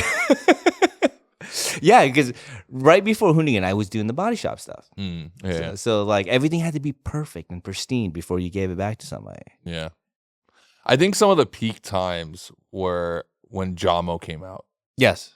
Like in hindsight, I think a really good show would have just been like the You and Jamo show with Grim as like the unwilling participant. Oh yeah, that would have been fantastic. Like Grim just stuck between you and Jamo, and like that show would have had to have like a reality show confessional where like Grim just complains at the end about both of you. Like he's in a booth? Yeah. He's just like in the confessional booth and he's just like, he hits the record button and he's like, so today Jamo called me a bleep, beep, bleep. I had to look up the last word. It's not good. People will watch this show. Jamo is just, Jamo's amazing. Oh, he's still the same. He's coming out. He's moving here. He's moving, yeah. So you guys should make that show. I'll come in. I'll help put that together. Are you done? Are you done being on camera? No, I'm not done. I'll do it if it's convenient. It's never convenient. I know, but if that's the any problem. of this stuff was convenient, everybody would do it. I know, but people don't realize how shitty it is to do this. Like, it's work. It's work on top of work. Yeah, like, it's so much work to, like, I feel so bad. Every time I see Vin put out a video, I'm like, God, Vin. Yeah. Like, you're still doing this. I can't, it's hard. And we keep saying with Vin, he's the one that I didn't expect to go do it. Oh. Because he didn't want to do it while we were at Hoonigan. Yeah. And then he was like, I don't want to do this. I don't want to be on camera. And now he's that guy. Yeah, he's that. I had dinner with him the other day, and he was just like, oh, it's so difficult. Yeah. You know, it's so much work. I'm like, I know, dude. I know. Well, because think about it. Like, you could probably do the actual math because you know this. Mm-hmm. How much more time does filming a build put on than just doing a build? I always doubled. Double. Yeah. Like, it would take me an hour to do something normally. It would take 2 hours to do it on film. Yeah. Because you got to have, like, sometimes you take multiple takes. Sometimes it just takes a while because you're just waiting to set everything up. And you can't just, like, go and do it the way you would do it. Like, for example, you would have to wear safety glasses when the camera was on. That was the worst. Mr. Safety Squints over Oh here. God! And then we had to wear the sleeves every time you weld. Oh, that was the Miller. Yeah, Miller made you wear the sleeves. yeah. Which was, I mean, yeah. Well, you also, and I think this is something that, maybe people don't talk about, but like the way you would do something if the camera's not watching. Oh yeah. Versus the way you do it when the camera is. Because one, you're trying to teach and you're trying to show the right way to do it. But like, there's just certain stuff that like you just grab an angle grinder and just carve it out and weld it. But 100%. you're like, I got to use the hole saw now to make it look nice. Yeah, exactly. Usually I'll take a drill and would just do the thing. Yeah. You're like, now you got to do it different. Yeah, I got to take it to the lathe. Yeah. It's another opportunity to show something. It definitely slows things down. But I will say, even to this day, I'll go do something simple and I still will just put a GoPro out there. Really? Just in case. Like I have recorded so much useless stuff of working on my cars over the past 2 years that I have never edited. I've never done anything with. And I don't know why, because I said I hated filming on camera. But now I feel like I need it as like a motivation to like get it done. Do something. Yeah. No, I like, if someone's there filming me, go for it. Right. But I would never, I had never had the urge to pick up a camera and then, film For me, I think it takes away because the camera stuff makes it work. And working on the car on its own is just pleasure. So like if I'm avoiding my family for an entire day to go work on my car, that feels really guilty. But if I'm filming it because it's part of work, it's a workaround. Does that make sense? That's pretty good. Yeah, I don't know. These are the lies I have to tell myself. That's pretty good, though. Yeah. That's pretty good. Yeah. Because you're like, it's like work right now. Yeah. And that's how you can justify to your wife how you own 26 cars. And why you're in the garage for 10 hours on a Saturday when you should be taking the kid out to swimming lessons. Exactly. This is good. Okay, so Warthog, Indy-Truck, and Rolls? Rolls Royce. Yeah, those are your three. Yeah, the Rolls Royce was cool. I think the Rolls Royce, for me, is one of the best cars we ever built. I think so. It checked all the boxes for me. Yes. It was cool to drive. It was definitely a ripper. Visually, I thought it looked really cool. And it was unique. Yes. And it was also a really good build. Yes. Right? Because there are other cool things that we built. Like I actually really liked Lord Frightening. Yes. As a concept, but we never dialed it in. Yeah. So like the suspension kind of sucked. Like it couldn't handle the power. Leaves in the back, and it would just warp the springs. We never finished it, but like visually it looked cool, yes. and I thought the concept of it was great. And as I've said before, I love the name. But to me, Rolls is probably the pinnacle of like because like the donk is cool, but it's not one of the best built cars. There's so many nicer donks out there. We built it. It was a cool, fun group project, but the Rolls definitely lives there. So what? Here's a good one for you. What are the top 3 cars you've ever built in your life? Oh, shit. I'm curious if any of those 3 make the list, or if there's. I mean, the Indy-Truck is definitely there because the technicality of it, and I want to say my Integra. Okay. Is the Integra running now? Yeah. Oh, I haven't seen it. Why didn't you bring that here today? Oh, it's running. It's not driving. No, it's running. You sound like me. Okay, these are the loopholes in life, my friend. Like my coupe has been running for 2 years. No, it's it runs. Never driven on its own power. It runs and drives. I took the rear diff out. Oh, okay. Because I took the drive shaft out to go to the dyno. Yep. And I was like, take this time to take the rear diff out, change all the bearings, and because it was making this howling noise. I don't know if it was the bearing in the diff or the fact that a CRV diff in the back. It's a wagon diff. Oh, wagon. Okay, yeah. And then I don't know. Off the old Civic. Like old like a 30-year-old. The tall Civics. Right? Yeah. Yeah. So I don't know if it was making noise from the bearing or the fact that it was bolted directly to a frame rail. Yep. So I'm just gonna take it over to John and have him look at it, and I'll put it back up, make some new mounts. Otherwise, it runs and drives. It's great. I just got it off the dyno. What are the plans with that now that it's no longer a this first that car? I'm actually gonna do drag and drives like I always wanted to do. You know, I was gonna take it out sick week and all this. Whatever. Oh, all right. That's the only one I know, but there's a bunch more. There's a bunch. Yeah, there's like a Colorado one. Yeah, whatever's close and convenient, I want to do that. Yeah. Because I think it'd be cool. You know. Yeah. Most of the times you see these big hot rod guys, and there's a couple Civics on there and a couple of Hondas on there, but they never make it. Yeah. Because they're always shit boxes, And they break. Yeah, all the time. So I've driven the car. I think Miles has run some of them, right? Miles has, but and Miles, done well. yeah. I was speaking to Miles the other day, and He just put a sequential in his car, so he's not going to be doing a lot of street driving anymore. But yeah, I so still want to do that. Integra, Honda, Yeah. Ridgeline. What's the Let me see. Are they going to be all Hondas? No. Any of the AI design cars on that list? Those were just like eh. Because they were like all weird customers. Yeah. That was eh. You know, I want to say, what year did the Cadillac CTS-V come out? There's a reason I'm asking. Early 2000s maybe was the first one. I think it was about 2004 because that was when I was a journalist, and that was like Cadillac was like, we're going to become a performance brand. Okay, so I want to say Landau roofs. I remember those. Actually, real side tangent. When I was talking to the Cadillac reps when the CTS-V first came out and the XLR and everything else, and they said that one of the biggest problems they had is that the dealerships were still installing the Landau tops on the CTS-V and the XLR because like that's what their customers wanted. Do you imagine? And they had to like go tell dealerships like stop doing that. Stop doing it. Like you can't do this. Like that's not who we're trying to attract. Yeah. So anyway, CTS-V. CTS-V. The reason I'm asking is CTS-V is 2004. A year later, 2005, there was a wrecked CTS-V that a customer of mine bought. He also had an M3. So I put the CTS-V motor in the M3 in 2005. Okay. At the time, it was like blasphemy. It was unheard of. And like, I think that was like only because it was like something that kind of sparked the interest of like doing weird and crazy shit.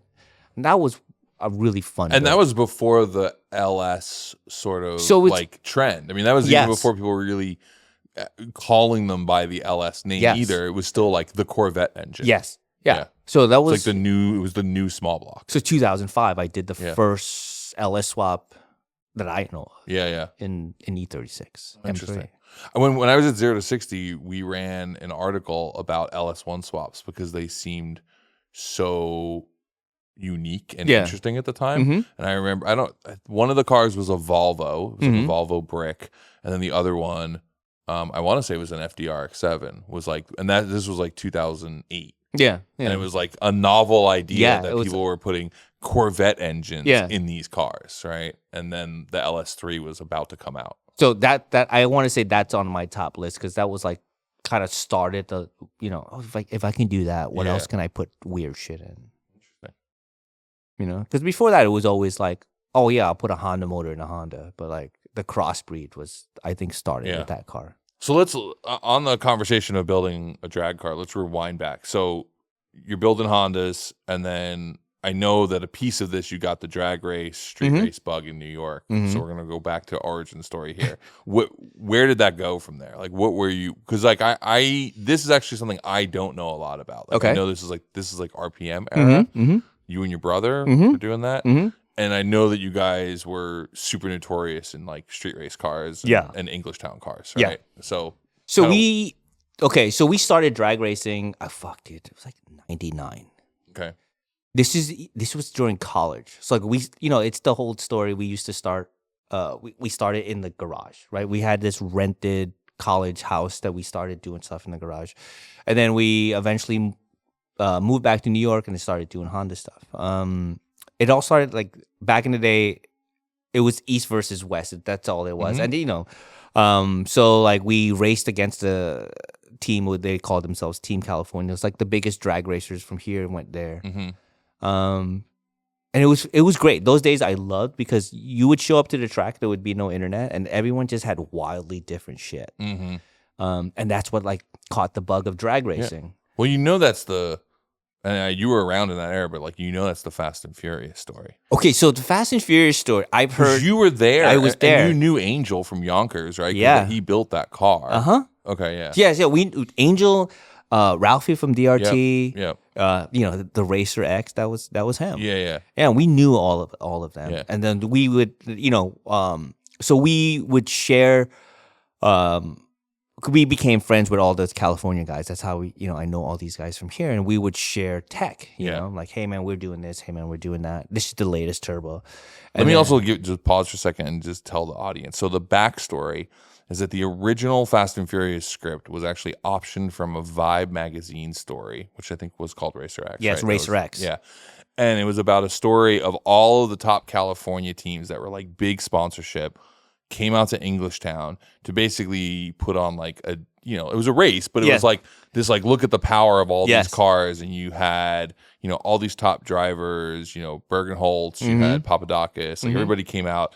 And there was like a ratty Civic that was like used to race on the Henry Hudson. Yes. And he smoked a bunch of them, right? Yeah. And ran like 9 seconds in a non-cage car, got kicked off the track. And this was a car built at, if I remember correctly, Speed and Sound. Angel built it. Yes. Up in Yonkers. And they just didn't know how fast the car was because they had never really tracked it before. They just did street racing. And this story ended up being what influenced the concept for Fast and Furious.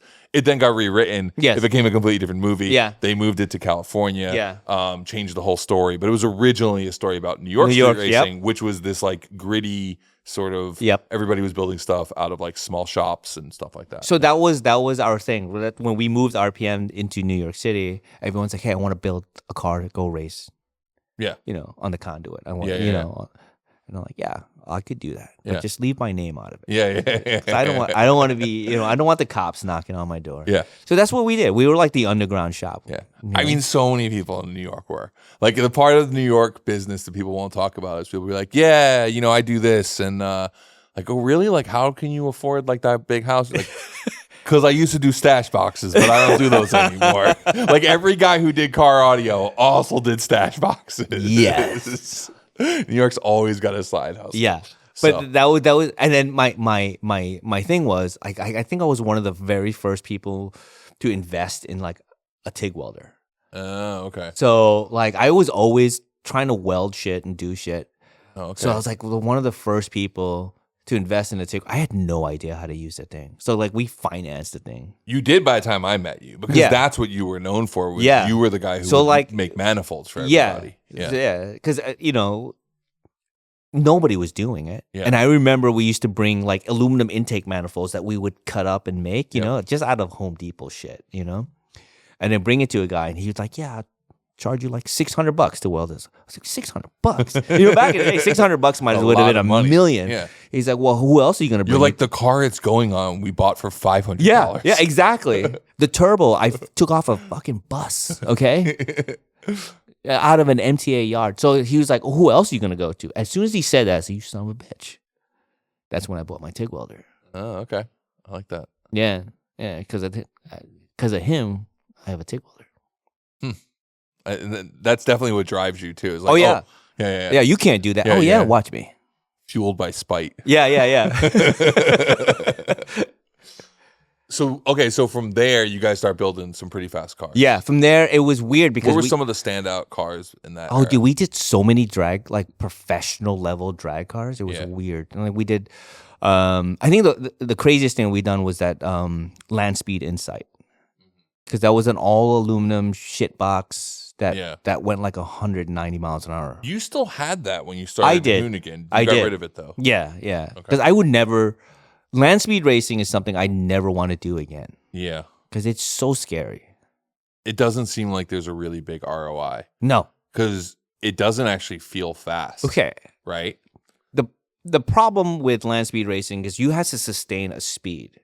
And that speed is usually almost your max speed. And you have you're just creeping 1 mile at a time. Yeah. And you're going 200 miles an hour and creeping 1 mile at a time for like 5 miles. It feels like an eternity. And it also doesn't have the presence of speed. Yes. But the potential catastrophe that could happen if something goes wrong is through the roof. Like, I've never driven anything on that level that fast, but I have like driven on El Mirage at like 120, and it feels like you're doing 40. Yeah. Like, you don't have the reference of speed. But you understand. But it's like all it takes is for one ball joint to go loose. Yeah. It's over. Yeah. I don't want to do that again. Yeah. That was the thing, like, when we built the Camaro. Yeah. Like, in the end, I think everyone sat around thinking, none of us actually want to go set a land speed record. Why did we build this thing? When Dan told me about it, he said, we're building a land speed car. Good luck with that. I don't want anything. I don't want to be near that thing. Yeah, but I had the car. And eventually I was like, maybe I'll turn it into a drag car. So I just never did it. So you guys had built a bunch of cars in that period because you guys were known for that. Yeah, we built a bunch of cars, but we built Because we had to take we did C&M. That's how we know them. Yeah. Right. Here's a question for you because I never asked you this in the time. So, C&M, which was Chris or Taki and Mike, right? Chris and Mike. Chris and Mike Performance. Yeah, they were real original. But they did have those cool shirts that said "Got Boost" on them. Yes. Which one of my favorite things ever was there was this vagrant who used to live by my house in Steinway, who we called Crazy Happy Man because he was either really happy or really crazy, depending on when you run into him. And I gave him some C&M shirts one day, and then he got into an altercation with like 9 police officers at a McDonald's, and he was wearing the C&M Got Boost shirt. That is so But good. this is like early BlackBerry era, so like no one has video of it. You know what I'm saying? Like I think I might have this like really pixelated photo of him yelling and screaming. He's got the Got Boost shirt on. But I was always like, that's whenever I think of C&M, I think of Crazy Happy Man fighting 6 police officers or whatever in the street on Steinway. Anyway, so funny question about that because like I was a Volkswagen guy. Those guys were the fastest Volkswagen guys for a period of time, right? It was back and forth between them and Schimmel and some guys down in Puerto Rico. But like they were the fastest VR6. They were the fastest Jetta, especially in a front wheel drive format. But you were coming from the Honda world where you guys were already a lot faster. So did you look at all of us like, that's cute? Yeah. Because Hondas were already into like the 7s and we were just breaking into the 9s at that point. Yeah. I always kind of figured that because you always had this like, what the fuck are you guys doing? Oh, God. Like, yeah. I'm like, why are you guys so slow? We're sitting there like, we're the fastest in the world. Yeah, like, no. You're like, that's cool. The car I drove here is faster. Yeah. Yeah, that's a good time. Were you because you did a lot of the inlet piping and all that for them? I did their manifold, all their piping. We did the intake and exhaust manifold for them. And did you help them on the wheelie bar stuff as well? Yeah. Because that was like a huge shift in the marketplace at that point. Was when we realized wheelie bars made cars on a front wheel drive car. Yeah. That was Ed and Ron Bergenholtz and Ed Bergenholtz. Their car would stay in my shop. Okay. In RPM, when they were touring the East Coast, so we would always work on their car at our shop. Okay. And then I think Chris came in. He's like, "Does this really the wheelie bars really work?" I'm like, "Yeah, that shit works." He goes, "I want a set." That's why he ended up making a set for my. I mean, that really made that thing go. Yeah. I mean, do you remember the lockout system that they had? Yeah. So that we could just make the rear solid for street racing. That's pretty good. Yeah. Which was my favorite car because they had 2 cars at the time. They obviously had the full-blown Jetta with the full fiberglass nose and whatever. And then they had the same engine in a street car. Yes. And the street car was like kind of rough looking, like stock, had really bad stance. Yep. Just looked like a kid who I remember. It was like the ultimate sleeper because it didn't just look stock. It looked like a car of bad style. Do you know what I'm saying? Yes, it had, I remember that car. And then it was, it would mop people up. I remember They that would car. get out and they'd turn the little things in the back to lock out the rear suspension, and the thing would just be like, horrible car to drive in. Oh, yeah, I could imagine. Yeah, that was during the era. That was before they moved. That was when they were in the taxi cab spot. Oh, yeah. Yeah, these guys worked, I swear to God, I think we could say it now because there's probably statute of limitations. They definitely worked in a chop shop. Oh, for sure. That was a chop shop at night. Yeah. Like they were running they were building turbo cars in the back. Yes. But there was definitely some chop shoppery going on in there. He probably still does. I don't know. Yeah. So anyway. Okay, so after RPM, how did you end up at where did that go? Okay, how I ended up at RPM.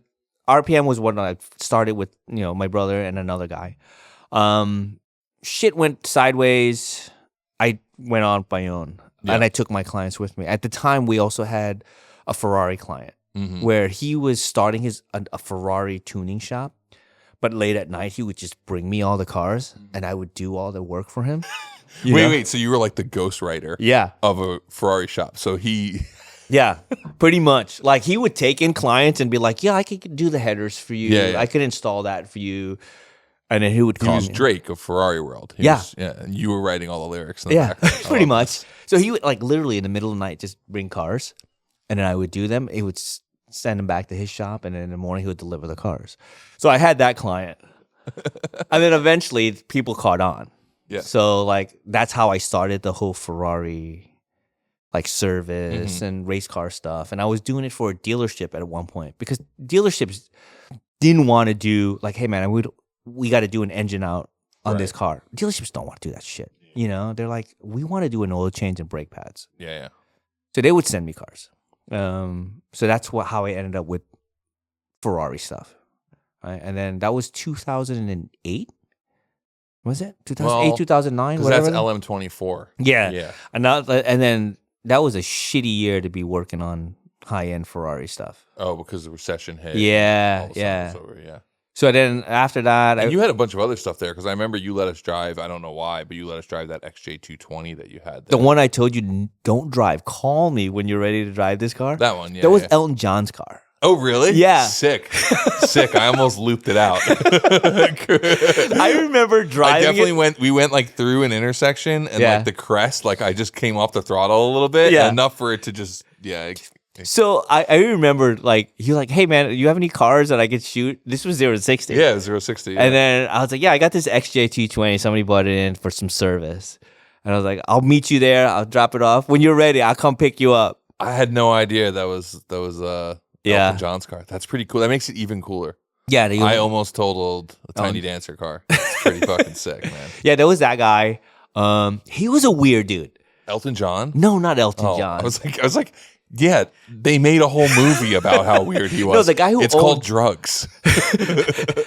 The guy who owned that car after Elton. Oh, okay, yeah. Okay, So it wasn't Elton. It was Elton's at the time. At the time, I wish you would have left that part out. I enjoyed it more thinking. When it was Elton John's car. Yeah. Well, I mean, you sat where Elton John's butt was. Yeah. Okay. That's fine. Yeah, that works. Remember that car? It was so funny. Tangent too, right? That car, like when you took the sun visor down, it would cover the whole windshield because the windshield was so sloped. Oh yeah. I do kind of. I mean, I barely fit in the car, so I don't think I could see through anything anyway. I was just driving it with force. Yeah. So there was that guy. That guy was weird because he had this is such the New Yorker thing. He called me up out of the blue one day because he had a Ferrari, and then he's like, "Hey, you need to come to Brooklyn and take a look at my collection, get them all running." I would go there, and he would have like Miras and 25th anniversary Countaches literally rotting away in a basement. This is the part of New York car culture that no one understands. Is that there is just the weirdest stuff stored in the weirdest of places. Yeah. Because in New York, like there's spaces at such a premium that people will just do the craziest stuff. I don't know if you saw there was an article a couple years back. I don't even remember what car it was, but it was some priceless Ferrari or whatever. And the guy had nowhere to store it, so he like put it in the stock room of his store and then built a wall around it. You know what I'm saying? Like just like built like just like locked it into there. Like I don't know, just put it in here for now. So like I spent the next like 2 years of the business just getting his cars running. That was interesting. Anyway, that's where that XJ came from. And then where did the AI, was AI just additional work for So you? Were you working them as like a contractor? I was working with AI as a contractor. So when they did like.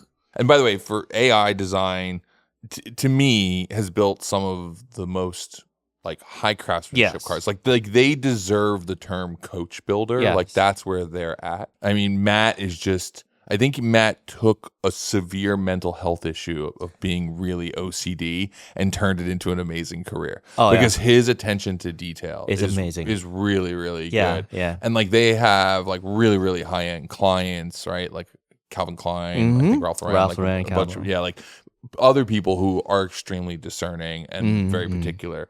So they have built some really cool stuff. And we connected with them through the magazines at some point. I actually think through Rides originally. Tony Palmer started doing a lot of photography for them.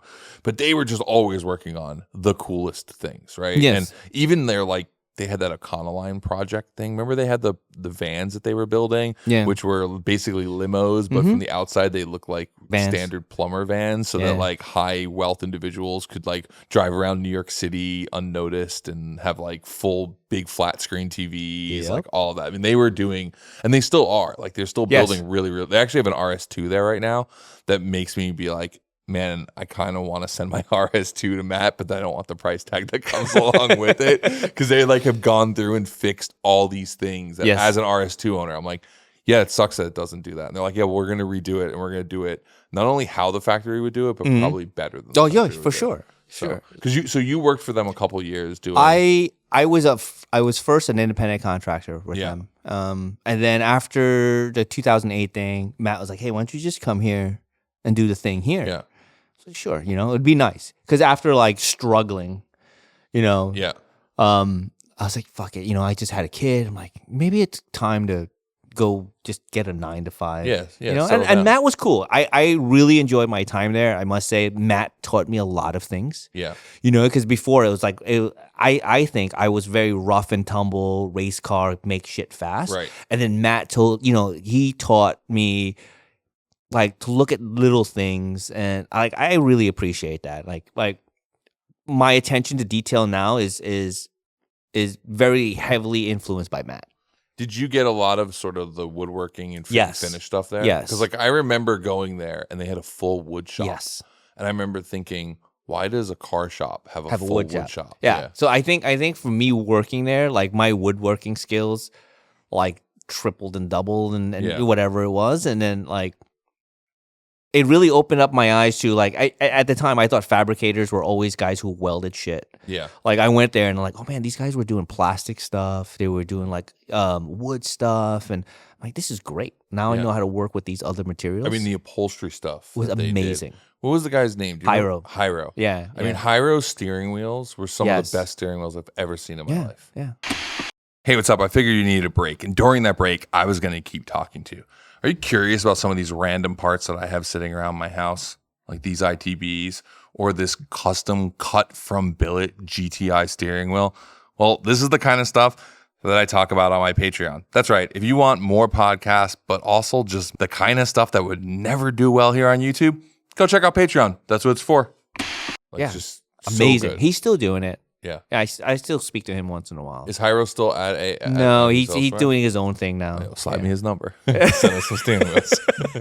Well, Hyro did the dashboard and steering wheel in the Ridgeline. Oh, wait, what? Yeah, I sent him the dashboard and the steering wheel. Oh, that's all. I didn't even realize that. Yeah, yeah.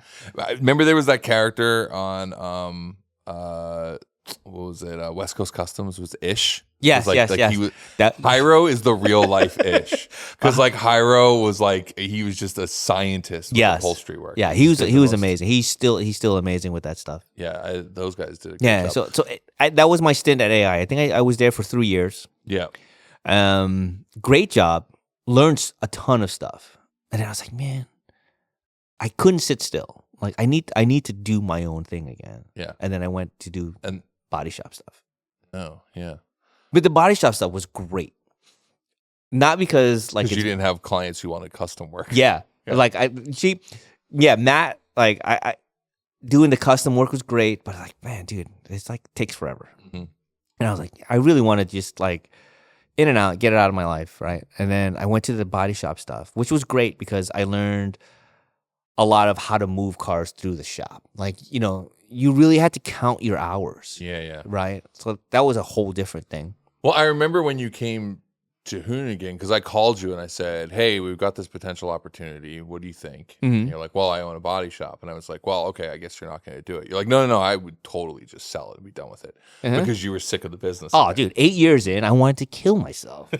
It was great money. Everybody with a body shop has all these toys and stuff because they're trying to get away from the body shop. You know what I mean? Like they have boats and Lambos because the business sucks. Right. You're fighting all the time for money, And I guess now, because of the way, I guess from my understanding, insurance claims have really changed because they have all this new stuff where photo it used to be you could write something and do this. Now everything's really trackable. Yes. Back in the day, you could hit the insurance company for one price and then buy everything aftermarket and pay less for it. Yeah, no, and, that and shit buffer doesn't. It. That shit does none of that exists no, anymore. It does not. Everything's tracked. Yeah. So it's no longer as a profitable business as it once was. Yeah. Because you can't scam the insurance companies, which is a shame because the insurance companies just scam us. But the insurance companies are scams.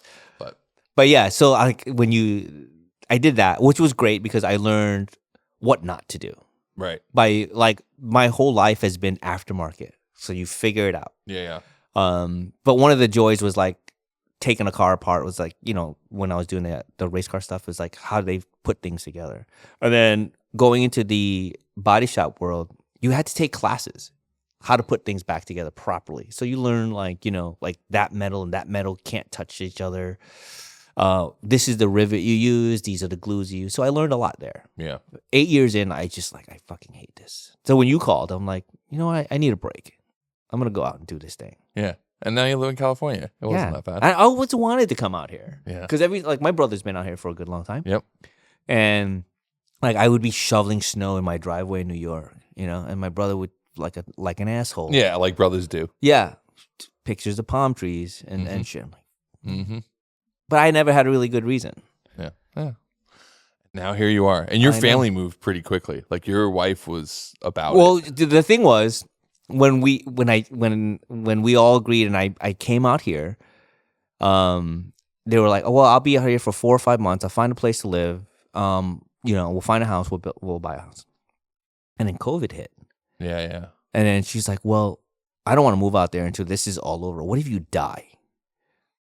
My wife is This like, is why I love your wife. Yeah, she's like, if you die, I don't know anybody there. So let's let COVID pass. By the way, this is why she knows how much a 911 is like with the original engine. Because she's like, if Suppy was to die. Yes, I think, yeah, she knows. Yeah. She knows. So that was her thing. She's like, I will mourn in the Maldives for 2 months.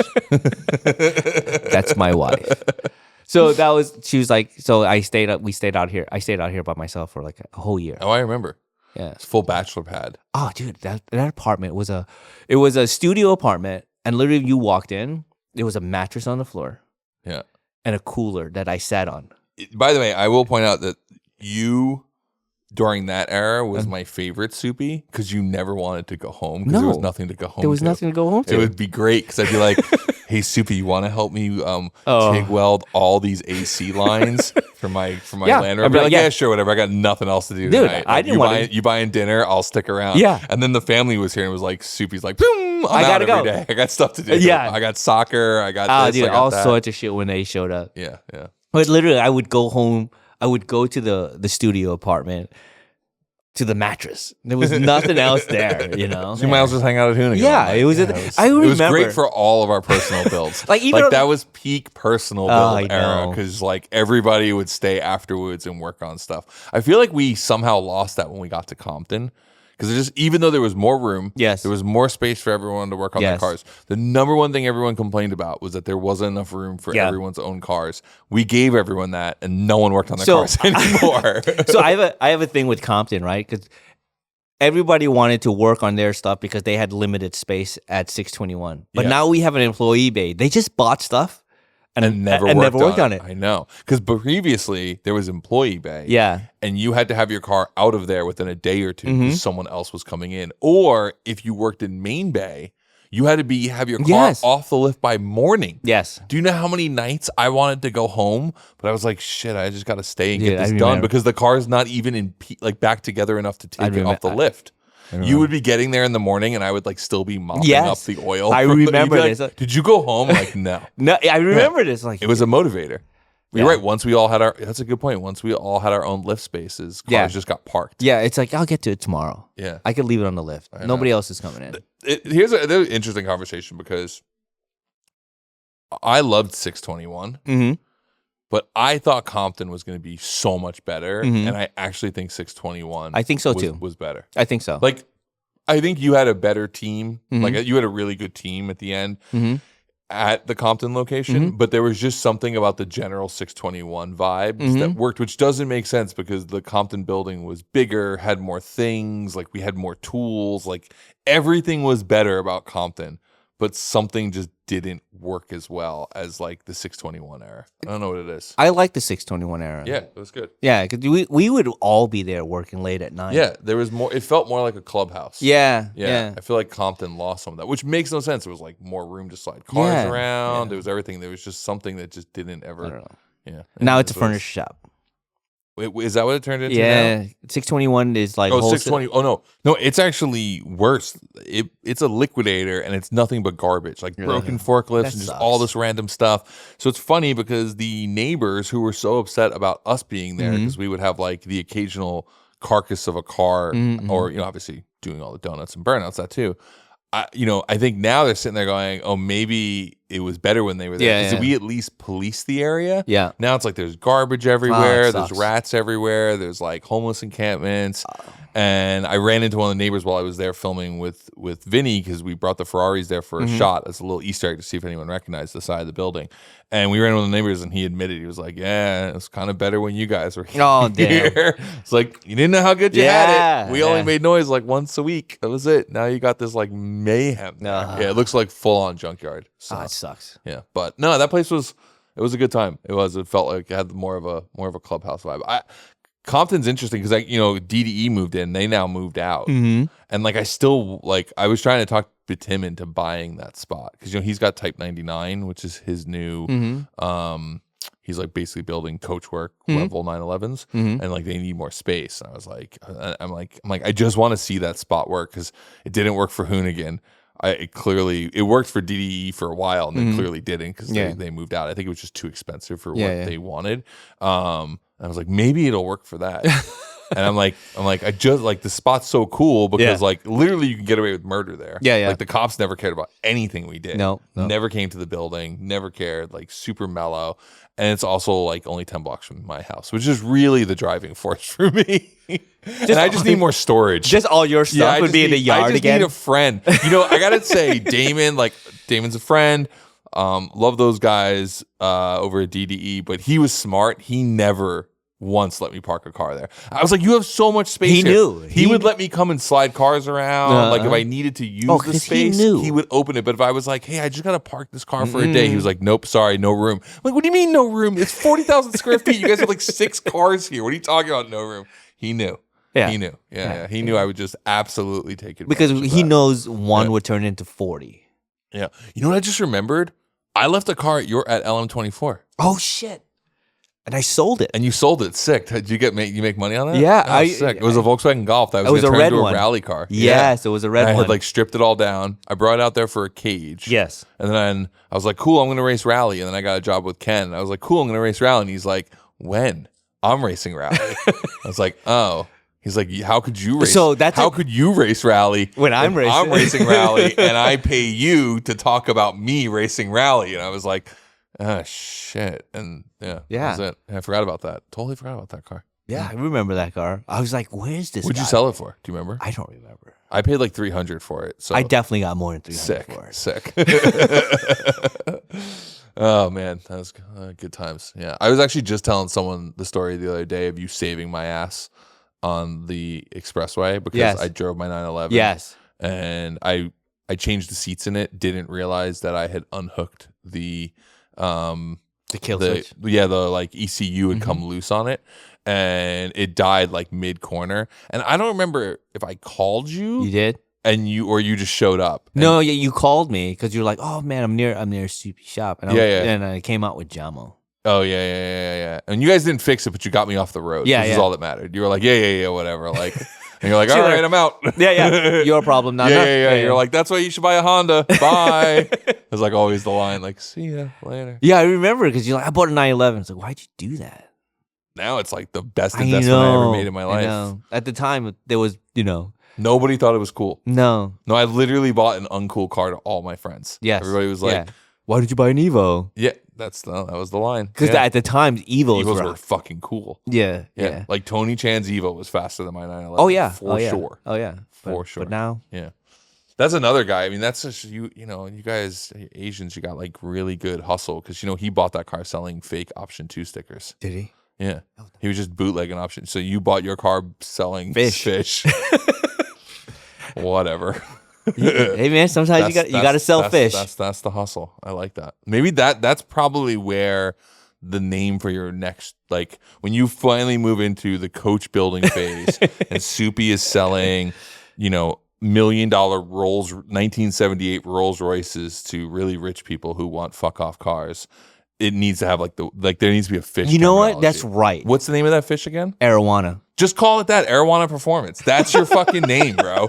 Like that's your name. I'll give you that to you for free. That's your name. Like I would, if someone was like, "Have you seen the new Arowana?" I'm like, "No, how much is it?" They're like 1.3 million. I'm like, with a name like that, I'd spend it. Yeah. I always wanted a fish-made car. Do you? And I say that jokingly though, but like, do you see yourself ever going into that like bespoke car world? Like, is it something you would want to do where you go and make one-offs? I like doing the one-offs. But you wouldn't want to do. Like I wouldn't want to do like 10 of them because you'd get bored. No, because I know what it takes. Oh, okay. And I know like the difficulties of it. Because you're doing one, you still have the creative juices to go, well, this is different. I want to do that, do this. When you do 10 of them, they're all pretty much the same. Somewhat. You know, you could expect easier to a certain I know, point? but it doesn't drive you. I get bored easy. Okay, so it's more of it is a motivation. Yeah. I would get bored. Like TLC does a fantastic job, and you know, Gunther Works and things. They all do fantastic jobs at it. But I would just get bored. I could see that. Yeah. I mean, we try to standardize some of the stuff that we use and we build. You know, like we use the same coolers as many, you know, as often as we can. But everything is a little different. I enjoy the problem solving of it. Yeah, you're a bit of a masochist. A little. Yeah. It's interesting because as this conversation goes on, and I've known you now for 2+ decades, I'm actually starting to realize that you are like the YouTube archetype. Like you were the guy who did all the things that the rest of us didn't think was possible, right? Like you were learning to TIG when before weld porn was a concept. You know what I'm saying? Like before anyone talked about dimes, like it was sort of like earlier than that. You were doing carbon fiber layup when I thought that you had to be like part of the defense department to make carbon. Like when carbon still was not very accessible in our space and everyone was just putting carbon wrap on fiberglass parts, right? Like you were doing your own carbon layup stuff. You were obviously putting weird engine swaps into things. You were doing Motec stuff way before everyone else was. And now that's like normal. Yeah. So like you are the problem. Like you were like, I guess. You're like early man. You're like early tuber. Like before YouTube, you were the prototype for like, yeah, I'm just going to learn how to do all this stuff on my own and just make it normal that normal people can do really high level things. Because I think we live in this weird world now where like, where people are like, I'm just going to make my own body kit. Yeah. Like I would have never thought to do that in 2005. I would never be like, I'm just going to design my own body kit, learn to do layup on fiberglass and make my own, make my own molds. And just put it all together and just do it. But like now people just do things. Yes. But do you feel like, because I know you were always the I'm just gonna do something, but you have to admit, like in the mid 2000s, in the late 90s, if there wasn't a bolt-on kit, people really weren't doing it. Yeah, I know. Like if there wasn't a supercharger kit from Jackson or from whoever, like you weren't putting it on your car. No. But you were. Yeah. Why did you do it differently? I don't know. I always just thought, I'm that type of person that looks at something like, I could do that better. Oh, yeah, you are. You know, like I don't care what it is. Like I'll look at a Pagani and go, that guy sucks. Yeah. No, I know. You worked for me. Trust me, it was frustrating. Because you thought you could do everything better. Yeah, that's me. Yeah, you're like, why are you guys doing it? Like, just do the damn work. But that's me. Is that from your parents though? Like I don't know. Yeah. I don't know where that really comes from. Because you were like I think, and I want to give you like your props for that, because I think nowadays there's like a lot of people who are like you. But when I first met you, you were like this weird mad scientist, and that's like how we all looked at you. Yeah. Like I don't know, man. Suppy will come here, buy him like 3 packs of Marlboros, like he'll figure it out. Like that was it. Like it was like there would be days where it's like, oh, Suppy's coming to C&M, and like everyone's like showing up with like as if you're like the wise man has come to town. Like, Suppy, how do I make this work? Yeah. Hold on, let me go get some parts out of the kitchen and I'll weld this back up for you. And like, but you were doing that in an era where, at least in sport compact cars, it didn't exist. Yes. Like it's always existed in hot rod. Guys were like doing sand casting their own heads and all that stuff in the 50s, but. That world, at least in New York, felt removed from us, but like you were there. So I was just, and that's why that's why I called you to come work at Hoonigan, because we were venturing into the world of like, we want to build some really crazy shit. Yeah. And I know this guy who tried to stick like a fucking Nissan engine into a Ferrari once. So maybe he could do that. I think the fact that I love like problem solving is like my drive to keep, doing stupid stuff. Yeah. I don't know. So what's next? As a project? Yeah. My next big project is going to be a CRX. Oh, okay. Back to where it started. But I want to do it to. Is that your retirement project? Are you No, bookending? my retirement project is my Land Cruiser. Like I always told my wife, like I'm gonna get rid of all the cars and I'm gonna rebuild the Land Cruiser for one final time, and you're gonna bury me in the thing. And then you're just gonna drive off. Yeah, I'm just gonna drive off. Yeah. Or whatever. But I know I want to do a CRX. I've had like the Integra. I've had CRXs in the past. But I want to do this one. Front wheel drive. I'm going to keep it front wheel drive. Classic. Yeah. Keep it front wheel drive, like a simple B16, all motor, no turbo. Okay. I want the essence of driving a front wheel drive because I don't own a front wheel drive Honda. Yeah. Did you ever think that you'd want to be back in a front wheel drive car? No. Yeah. No, but I enjoy it too. I didn't think I was going to want another front wheel drive car. Yeah. But I really enjoy it. Yeah. Like I. But this is the age thing. I think it is. Like slow cars driven fast is better than fast cars. Yeah, I want to make like a 200 horsepower B series. But I want to do it different. Torque steering like crazy. Oh yeah. I just look how fast I'm going as like the mail truck passes you. Some lady chirping third. Yeah, somebody on like a bird scooter just coming by. Yeah. You know. But I want to do I went to Pebble the other year. Okay. And I was I've looking. Never been. I was looking at these cars. I'm like, God. I want to park a Honda next to that $2.5 million Ferrari. That I want to see. I want to see that. I want to be on the lawn with a CRX. That's a good goal. You know? Like, I want to do that. I think that's my goal. I mean, I feel like we're there. Like, I feel like we're, meaning that, like, within the Overton window of what's acceptable, that's going to move in. That's what I'm saying. Because, like, Goodwood Festival Speed and also the Goodwood Members Meeting, like, there's now, because of the time, like, there's Volkswagen Rabbits competing, you know, in that race. Where when I remember watching when I was younger, it was like a world of Daytonas and E-Types and things like that. Yeah. And now you're like, hey, look, there's a Rabbit. And it's like a Rabbit in a mini racing because it's like the next generation of car collectors are kind of. So I want to be the first guy or whatever to put a Honda on the lawn at Pebble. And it's going to be a CRX. It's going to be a CRX. Like I want to, you know, full rotisserie build, you know, just all of it. Would you make it like stock looking? Modern retro.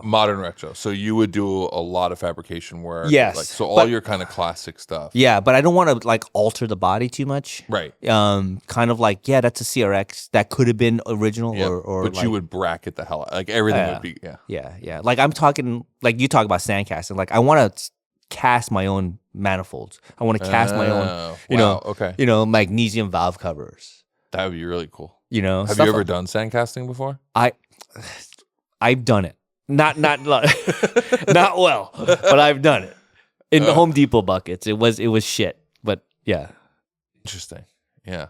Okay, I like that. Right. That's what I want to do. I want to take like a CRX, retro modern. Like I want to get into the nitty gritty of it. I want to like rebuild the turn signal stocks with like really positive, like, you know, detents and clicks, and it's like, for lack of a better way, it's almost like the Singer approach, but to a Honda. Yeah. Which is like, just go through it and make everything as good as it can be. Yes. Like the $1 million CRX. Yeah.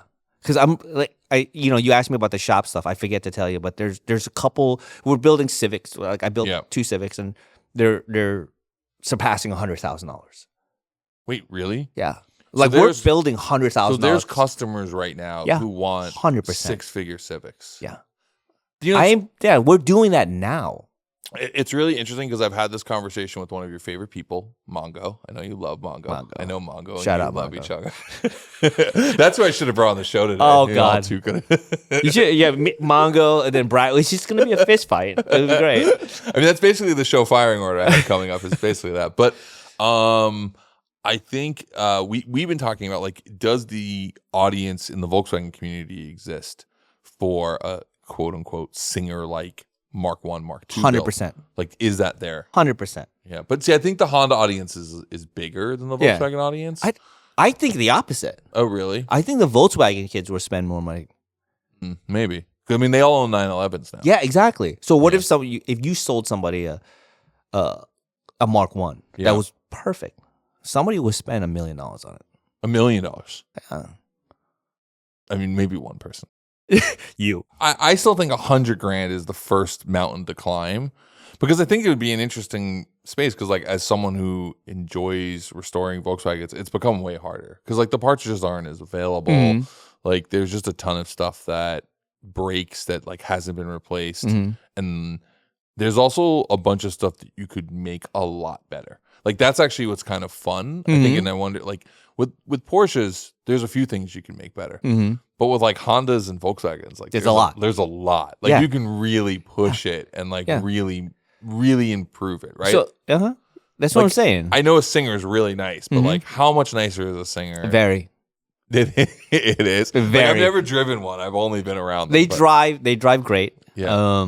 Better than the regular 964 a little bit. Yeah, but that's my point. Like, but better the than fit the and finish is amazing. Is phenomenal. Yeah, I mean, the fit and finish on my 964 is Volkswagen quality. Yeah, I know. I taken my 993 apart and I'm like, this is terrible. I actually think Audis of the same generation are nicer than Porsches. Oh, I don't know. In terms of like that, like my 90s era like Audis have nicer interior pieces, because this is all like 70s. Yeah, that's just been carried on forever, right? So anyway.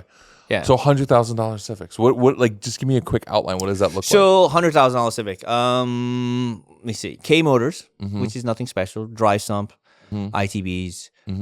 But we do a drive-by-wire ITB. This particular car, we're doing a drive-by-wire ITB. We're doing dry sump, sequential trend. I hate the sequential trends. Yeah, I know. You've said that like 9. That's like been the theme of this episode. Is how much you hate sequentials. Yeah, I hate them. But again. Had to have it because the cool factor. Spoon seats. So we had a spoon exhaust. And I said, this is not good enough, right? So he's like, I need you to cut the muffler off and just build the rest and just bypass the muffler. But I would need the muffler there. So I'm like, you're going to spend $2,000 for just to have a fake muffler? And he goes, yes. You know? And then that's like scene points. You need the scene points. Yeah. So he's got a spoon exhaust, spoon like hood and whatever. You know, the cluster is like $6,000. But this is still a street car. Street car. Yeah. Yeah. You know, full Motec. What do you think like the most expensive street Civic is right now? Like, do you think they're in the hundreds. They're in the hundreds. So you're looking at $250,000? You know, I would say 150. Okay. Yeah. That's interesting. Yeah, I feel like a really high quality Civic or Honda build is in the hundreds now, and it's very commonplace. Like if you go to, have you been to Vin's shop? Yeah. Have you seen the guys next door? Yeah. Like though it's crazy there. Yeah. I love their shop, by the way, because they all work on the same cars. Yeah. So because of that, they have like the spares collection, like their parts bins, like their bolt bins. Oh yeah, I know you love their bolt bins. I love a good bolt bin. But like I love that shop and I want that. I want that, but like with a few Volkswagen guys. See? Yeah. That's what I'm saying. Like if you had that with Volkswagen guys, somebody will buy it. Yeah. I mean, they're rebuilding Alphas, the worst cars ever. Yeah, I mean, they look good, though. Yeah, but to me, I think a CRX is a way cooler looking car. Yeah, so actually the funny thing about the Honda shop is Rusty Smith, who's one of the guys in that consortium of Honda fanboys, was actually our real estate agent who got us both into 621 and Compton. Oh, shit. And he also is an Olympian. He was like a famous speed skater, like who was in the Apollo Ono era. Anyway, the whole time, like we would go places, and he would always be like, "Yeah, I've got like a cool like I got like some old Hondas." Yeah. But he like never talked about it. What I didn't realize was that he had a full like contour, like like concourse level Honda builds. Yeah, like perfect cars. Like he never bragged about it. He was like, "Yeah, I got some Hondas." Like, I used to be into that too. Yeah. I didn't realize like he was super into it. Oh my God. I was there the other night and I'm like, God, they do really good stuff. Yeah. It's pretty cool. Yeah. So I guess those are all 100K. Oh, for sure. Probably. It's crazy to think those cars are worth that much now because of how cheap that stuff when I was younger. Yeah. It's like when you're younger, you're building a Honda in Queens. It's like $500 for like a good VIN job, and then everything else is stolen. Yeah. I mean, that's the best thing about the Honda market, is the black market for the Honda market. The Honda market. Yeah. I can remember like having friends who'd be like, yeah, so last night, like they got my car. And I'm like, dude, it was in the garage. Yeah. They moved my truck, my van, my wife's car out of the way left all 3 of those cars running in the street, popped the garage door, and took my Civic out.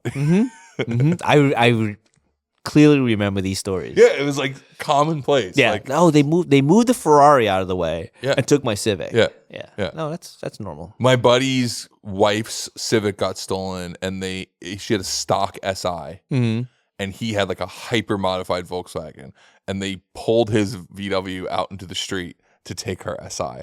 So it was like not only did you get your car stolen, but you also like got your soul stolen, because it's like they didn't care about your Volkswagen. Imagine how he felt in the morning. His ego is just like, fuck. Yeah. His wife's stock SI gone.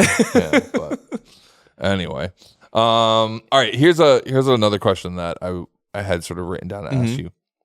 What's the project that we didn't do at Hoonigan that you wish we did? Because we talked about so many builds that never ended up happening. I think that's the thing that like the audience doesn't understand is for every build that happened, there was like 10 other builds that were like papered out that never happened. Yeah. Is there one that stands out for you? Yes. I don't know if you remember this. It was the Astro van. Kyle's or Not Kyle's, for NASA.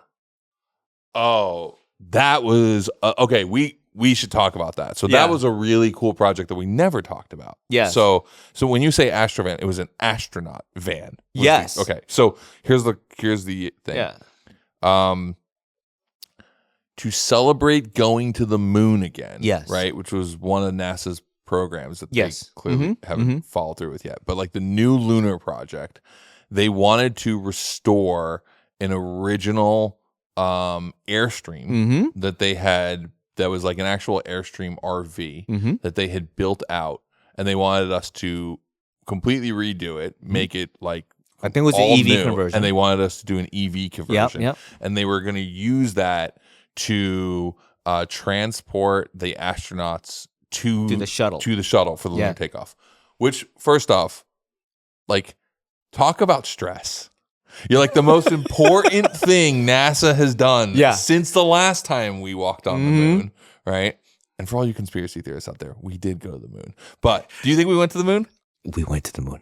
Why do you think we went to the moon? Why wouldn't we? Well, because people think we didn't go to the moon. They think that we faked it. Here's why I think we went to the moon. Because everybody knows somebody who was involved in the lunar project from that generation. Like my uncle worked on the lunar rover. Okay. Why would they have bothered to do all of that if we weren't? That's what I'm saying. Like there was so much. There's like 9,000 people involved. You can't keep a secret amongst 2 people, let alone 9,000 people. Yeah, like there's no way that like we were in the moon. That guys, didn't happen. I can't wait that all the comments. Oh yeah, on this, yeah. We're almost to 2 hours. Yeah. All the comments are going to be about whether or not we went to the moon. Went to the moon or not. And on a very vehicular show becomes very lunar instead. Anyway, this was such an amazing project because one, like the U.S. government is going to fund Hoonigan to build this vehicle. Right? How like this guy Jeff Jutton reached out to us and was like, I got this idea. I think this would be really cool. Yeah. And at first I was like, yeah, whatever. I didn't think it was going to come through. And then all of a sudden, like, we start taking more and more meetings, meetings. I think in the end, we didn't win the bid, and whoever did win the bid went out of business, and then the project just died. Well, I don't know if you were involved, because I was involved with like the pricing and just trying to figure out all the logistics and all the price. Well, and remember they were like, we have to have astronauts be able to get onto this and then like be in their full suits. Yeah. And like transport them in the suits. So we had to create all of that. Yeah. And the whole thing I kept thinking of is like, well, this is one of the biggest events in space exploration in this century. Yeah. And we're going to build something that might break down on the way to the shuttle. like just one of those like, oh. See, I thought and about like this. Everybody who was a Hoonigan fan would be like, yeah. No, I thought about this. I was like, you know what? If it did break down and just all of us was just behind this thing, pushing it to the shuttle would be amazing. Or just like pulling behind like Shark Cart with a tow strap.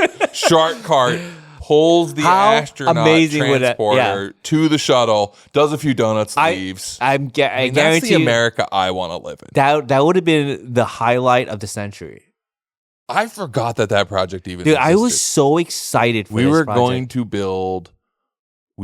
build an astronaut carrier. Yes. Like I mean, if you think the Indy-Truck Yes. was unrelatable. Jumping the shark. We bring you astronaut transportation. And this was right after the Indy-Truck. Yeah, And yeah. I was so excited for this project. Yeah, we were so excited. We were on one. Like, for that. I probably spent a month just like figuring you out. know, I mean, because you remember, because you didn't come with me to visit the I did thing, not. but I went, Yeah. took a bunch of photos. Yeah. Like, I mean, they flew it. We went out Yeah. to Cape Canaveral or Yep. wherever in Florida. Like, they showed us all the stuff. It was actually way more derelict than we thought. We had phone calls with Yes. Airstream. Mm-hmm. Man, I forgot any of this happened. Yeah, dude. I forgot we had all the calls with Airstream. We were partnering with Airstream to do it. Man, that would have been super cool. And then we lost a bid because it's a government contract. Yeah, whoever won the bid ended up going. It was like some electric car company, Yeah. and I think they went out of business. They did. Yeah, so it's like So I don't know whether. Apparently, the project just died. Well, we going back to the moon or not? Well, I mean, NASA, if you're listening to this. Yeah, NASA. If NASA's listening, which honestly, NASA listens to everything, right? Oh wait, maybe that's a different government body. No, that's no. NSA, right? That's NSA. Anyway, the other and ASA. If you're listening to this, like, we could still make that happen. Yeah. We could still. I'm not saying we would get all the way to the finish line, but it would be cool. Oh, we could make that happen. NASA, let us know. I forgot about that project. Yeah, that was the one project I was really looking forward to, and we didn't do it. That's not what I thought you were gonna say. Well, what project were you thinking? The land speed motorhome you wanted to build. That was another one. Yeah. Which was if I remember correctly, it was a front wheel drive. A front wheel drive platform. It Yes. was it was like a Dodge. Or no, GM. It was a GMC motorhome. Yeah. GMC front wheel drive motorhome. I forget what they were called. So but I think we had this weird conversation. We were probably sitting around bullshitting, and we're like, "Yeah, I hate land speed racing, but it would be interesting as shit if we could get 10 people in a motorhome and go 200 miles an hour." yeah, I mean, honestly, you probably could set the record at like 110. Like, I doubt the record is that high to begin with, right? Like, it's like driving old hot rods, like 100 miles an hour in a traditional Model A. Fast. I was just like, you know what? It's sketchy, but imagine how sketchy and how much fear would be in that motorhome. I also think it's one of the best looking motorhomes. From Yes, the era. definitely. Like, it looks like a spaceship, and it's front wheel drive. Super cool, right? So it's a big long thing. So you're not pushing. Well, they ran on the was the Toronado drivetrain, because remember the Toronado was like the like luxury barge that was front wheel drive, and it had the front wheel drive drivetrain. It's the one that Leno famously made rear wheel drive because he hated that it was front wheel drive. They used that architecture in that, and then also in the Clark Cortez. I don't really know why I know so much about RVs. About that certain. I'm like, why do you know this? I know because I went through a period of time where I really wanted to build a merch vehicle, and I was like, before we built merch van, and we were like, okay, we could build an old RV. So I was like, I looked a lot into like old Winnebagos, but the front wheel drive units, while not as cool for I don't really know why you need a rear wheel drive. Like, oh, you could do burnouts, but they all had lower floors. Yes. So if you were to stand in them and like sell merch out of it, it just made more sense for it to be that. So that's it. But you know me, man. I just rabbit hole on really weird shit. That's why you and I get along well together. Yeah. I would send you Facebook Marketplace Oh, things. God. So man, we could do it. We could do it. Do you remember when I decided that I wanted to build a race truck? Yes. And I just bought a K5 Blazer body. Yes. With like and like it just showed up. It was. I think it's the first time you were ever just annoyed with me. You're like, "What are you doing?" We would show up, and in the yard there would be a carcass of something, and every morning it'd be like, "What? That's Brian. What do you do?" And I especially loved walking into Employee Bay, and it would be hand sketches of like just random nonsense. Like ramp truck would be like hand sketching to a piece of cardboard, just on top of your toolbox, and this was like at 3:00 in the morning. Yeah, it was. Yeah. The worst era in Hoonigan was when we had enough employees that I could call someone in the morning and be like, go get the trailer and go get this. Yes. Because what stopped me from buying stuff earlier on was that I would have to go get it, and I was too busy to go get it. But once I could be like, hey, Josh. Yeah. Can you go get this in the morning? And you're like, yeah, no problem. Yeah, and next thing, because remember I also bought that smart car for $100? Oh, yes. Yes, we were supposed to. We were gonna Gixxer swap that, or Hayabusa swap that. Oh God, that was a project. And then we ended up putting the smart car in the bed of the Blazer you bought. Yeah, and it went like that together to the junkyard. Yes. Like it just when everything at Hoonigan when it became like when the Hoonigan shut down that building, everybody left. Like everybody was there, like picking parts, and that was just like it just went together to the junkyard. The guy who picked it up as a scrap metal thing put it all in his truck, and he drove off. Yeah. Yeah, it was hilarious. It was hilarious. Do you remember were you on Merch Van or was that Dan? No, that was before Merch Van. So Merch Van, when you guys started Merch Van, Yeah. I was doing Build and Battle. Right, that was it. Right. Yeah, you came on Build and Battle. I came on Build and Battle, and then Merch Van just started. I completely forgot that you started on Build and Battle with Jamo. Yeah. Right. That was it. Yeah. So that was sort of the like, hey, we should have you back. Yeah. I forget. Because I remember like Merch Van was leaving. I'm like, what are they doing with that thing? And then we had the other one, the Grumman. Yes. That I wanted to build that sat forever. Yeah. And then, I sold it to somebody and they had a farm and they had a massive fire on the farm. Oh, no. And it melted because it was aluminum. Yeah. Oh, shit. Yeah, like the whole thing just like big blob. Yeah. Sucks. If you want, maybe you could buy it from him and you can sandcast manifolds for your Honda project out of it. Yeah. It was an old Grumman. Yeah. You're like, this is Grumman engineering. Yeah. See that valve cover? Yeah. Grumman engineering right there. So, I forgot completely. And there's so many things that happened. Like the old saying, like, I forgot more things than you've done in life. No, this is like this is there's a bit of that. The things that almost happened at Hoonigan is such a long list of stuff like that. Remember we were supposed to rebuild ASAP Rocky's car? Yes. Yeah, that was something that just like that sat forever. Mm-hmm. And then when they sold the building, I was like, someone needs to come pick up ASAP's car. Yeah. Because it was just there. I don't even work there anymore. They were like, whose is this? I was like, that belongs to ASAP Rocky. You probably should give that back to him. And then, but you did finish the Killer Mike build. I did. So there's a project that I'm happy that so we were supposed to build Killer Mike's Grand National. Yeah. It sat at the show. It sat in the store at Hoonigan forever. Oh, yeah. Not really on us. I just don't think Mike was like ready to do the build. It just kind of sat. And like I kept joking with him because I was like, dude, the car's gone so much up in value that like you're fine. Like you might not even want to do it. And then so what did you guys end up doing in the end? Because I know the original idea was to do a Hellcat. The Hellcrate. Yeah. Is that is the direction you guys went? No. It went LS in the end, right? Yeah, it went LT. Or LT, right? Yeah. So the Hellcrate, I don't know, you don't remember any of this, huh? So we broke the first motor in the Rolls Royce. Hurt broke it. Right. And then we kind of borrowed Killer Mike's motor. Right. Okay. Got it. Right? So we borrowed Killer Mike's Hellcrate that Dodge gave him. Yep. And then when it was time to do Killer Mike's car and everybody's moving out and you're like, where's his motor? So we just ended up taking the LT that we got from... Right. And we gifted him the LT that we got as part of the Corvette C8 deal, program because they gave me a car and a motor. Yes. Wild. Okay. So we ended up putting the LT in Killer Mike's car. Well, I'm happy you rated that wrong because that car, I was definitely a little worried. I'm like, man, we've been sitting on this car forever. So anyway. Yeah, it was good. We put the LT in it. He drove it to the Grammys. Yeah, I remember That's the year he won 3 Grammys. Yep. And then got arrested. Yeah, I remember that. Which honestly was kind of great for the story of the car and for him, even though it was so funny because we just got back. We delivered him the car. He drove it to the Grammys, and we were all driving back in a rental car. It was Mike Musto, myself, and Ron Bob. Mm-hmm. And then we were listening. Big shout out to Ron Bob, my previous podcast host. Was he? Yeah, because when I did the podcast, that's right. Yeah, what was it called? Car Crash Weekly on Spotify. Ron Ball was my podcast host. So we were driving home from LA and we were in the rental. We're listening to the broadcast of the Grammys. And then Mike was up and we were all super hyped when we heard he won. Yeah. Right? And then we were like, let's go get some food. We sit down at grab food and then we see on the news it's at the bar. Killer Mike gets arrested. I'm like, what the Oh man. It was funny. And then Ron, he's calling the manager, his manager and all that stuff. And, nobody's picking up. And then finally, his wife calls.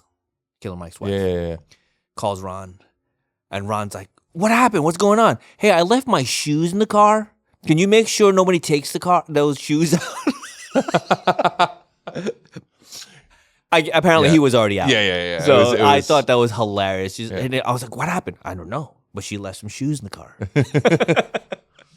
No, it's funny because that the backstory is that they used that car in the Ooh La La video. Okay. And then as soon as they were done shooting that, they shot that at Universal Studios.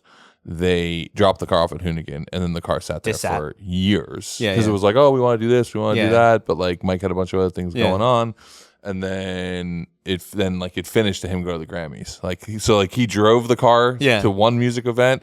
Car sat for 4 years, completely mothballed. That's dope. It was great. The other one, so yeah, it's great. I love Mike. I see him like once or twice a year, and he's awesome. Yeah, I think he's in town now because I actually saw he was at the Grammys. Yeah. I didn't see him this time, but yeah. But no, Mike's always a fun one. We were always trying to do a project with him because I wanted to do a car show with him.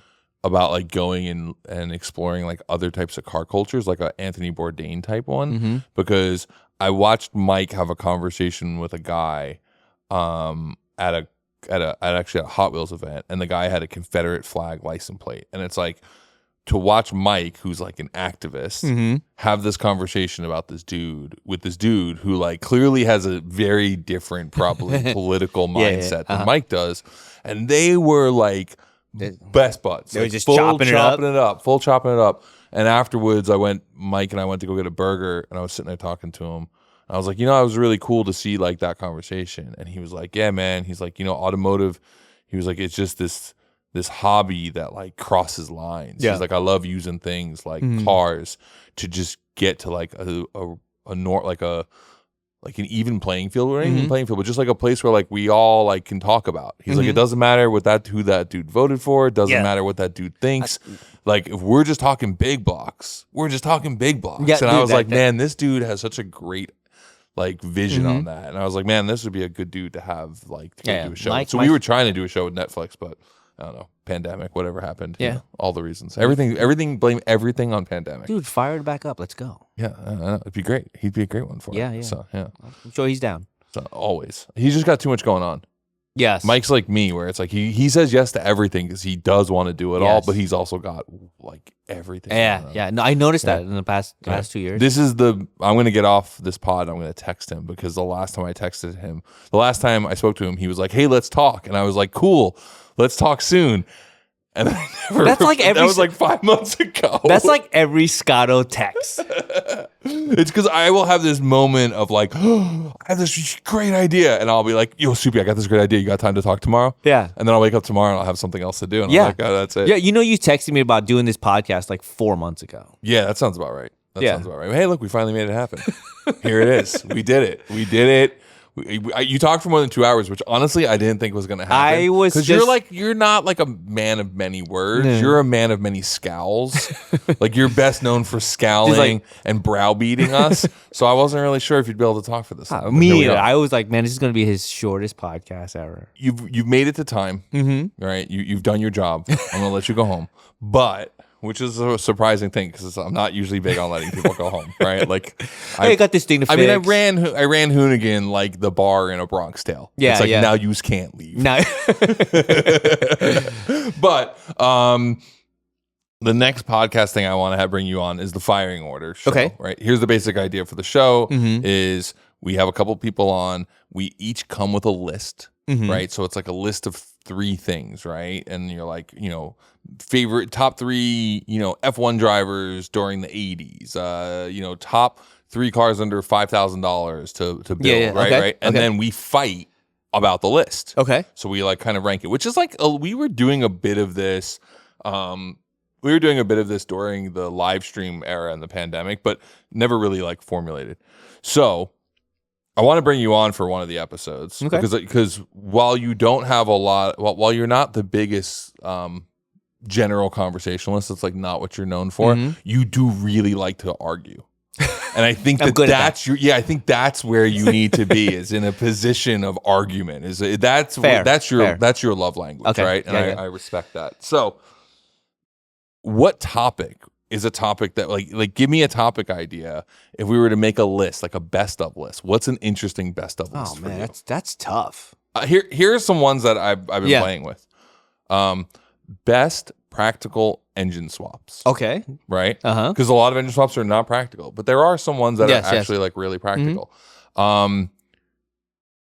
We were talking about doing like greatest wheels Yeah. But then we thought it actually is so big that it may need to be like a whole series because you have to be like the best Euro wheels, the best Japanese wheels, the best motorsport wheels. Like there's just too much to narrow that down. So there's that.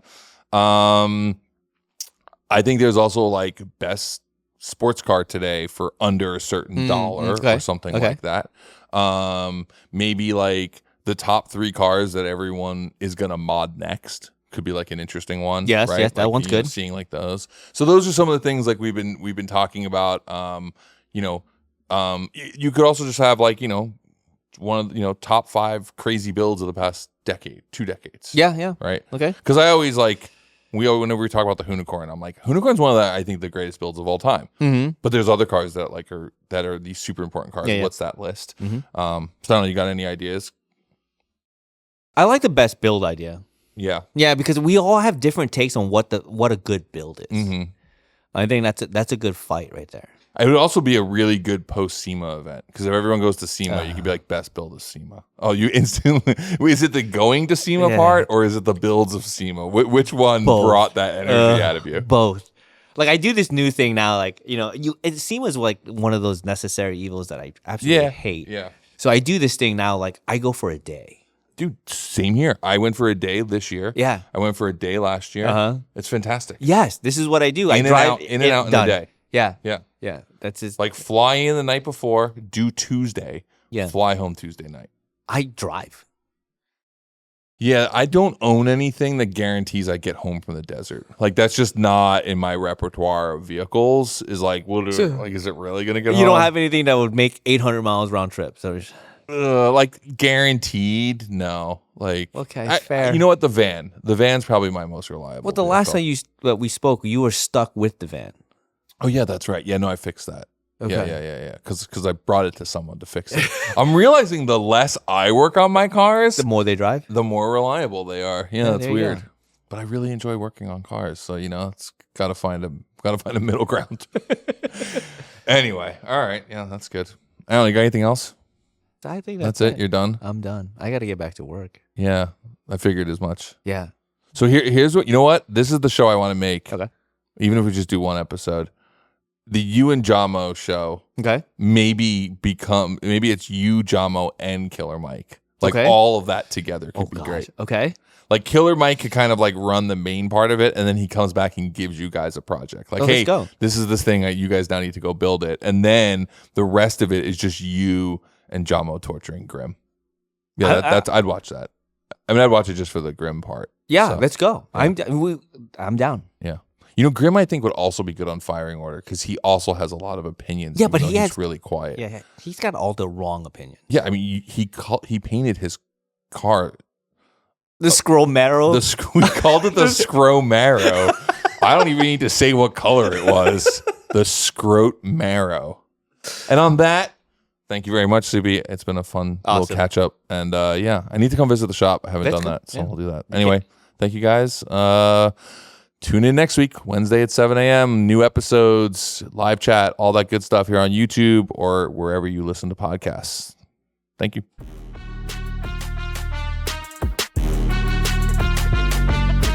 The mailbox is full. The mailbox is full.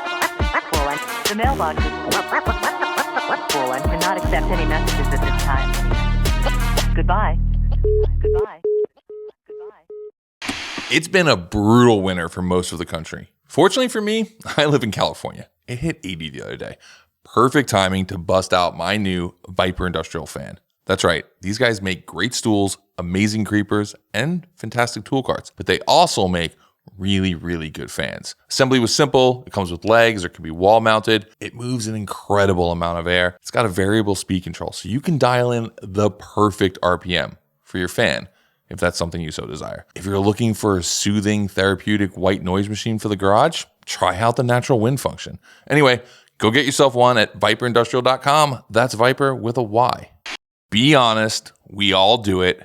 You fire up an incognito tab and you hit up the configurator page of your favorite automaker to build out that dream spec you're never gonna buy. Good news, Heatwave Visual also offers an online customizer. A little bit easier on the pocketbook than a paint-to-sample GT3 RS. First, you choose your frame style, and then you pick out the colors, the lenses. Do you want them polarized? And on top of that, they have over 40 different arm designs to choose from, even down to the emblem. Look, I'm not saying they don't have great off-the-shelf sunglasses. They do. But if you're like me and you've got that itch to mod everything, head on over to heatwavevisual.com. 20 years back, I stumbled on this really unique tool. It'd be a disservice to call it simply a ratchet. It's got a self-adjusting head. You can use it like a screwdriver. But if you have ADHD like me, it also makes for a great fidget spinner. It's called the Zyklop, made by Wera Tools. If you haven't heard of them, they make premium tools that are highly over-engineered. Hardly surprising, they're German. But it's not just the quality and the engineering, it's the evolution. I mean, these guys actually reinvented the wrench. We connected after they saw me working on my Audi with their tools, and I'm stoked to welcome them as the newest partner on the pod. Once again, I only work with brands whose stuff I actually use. So check them out, weratools.com. And I apologize now because you're likely going to empty your bank account there.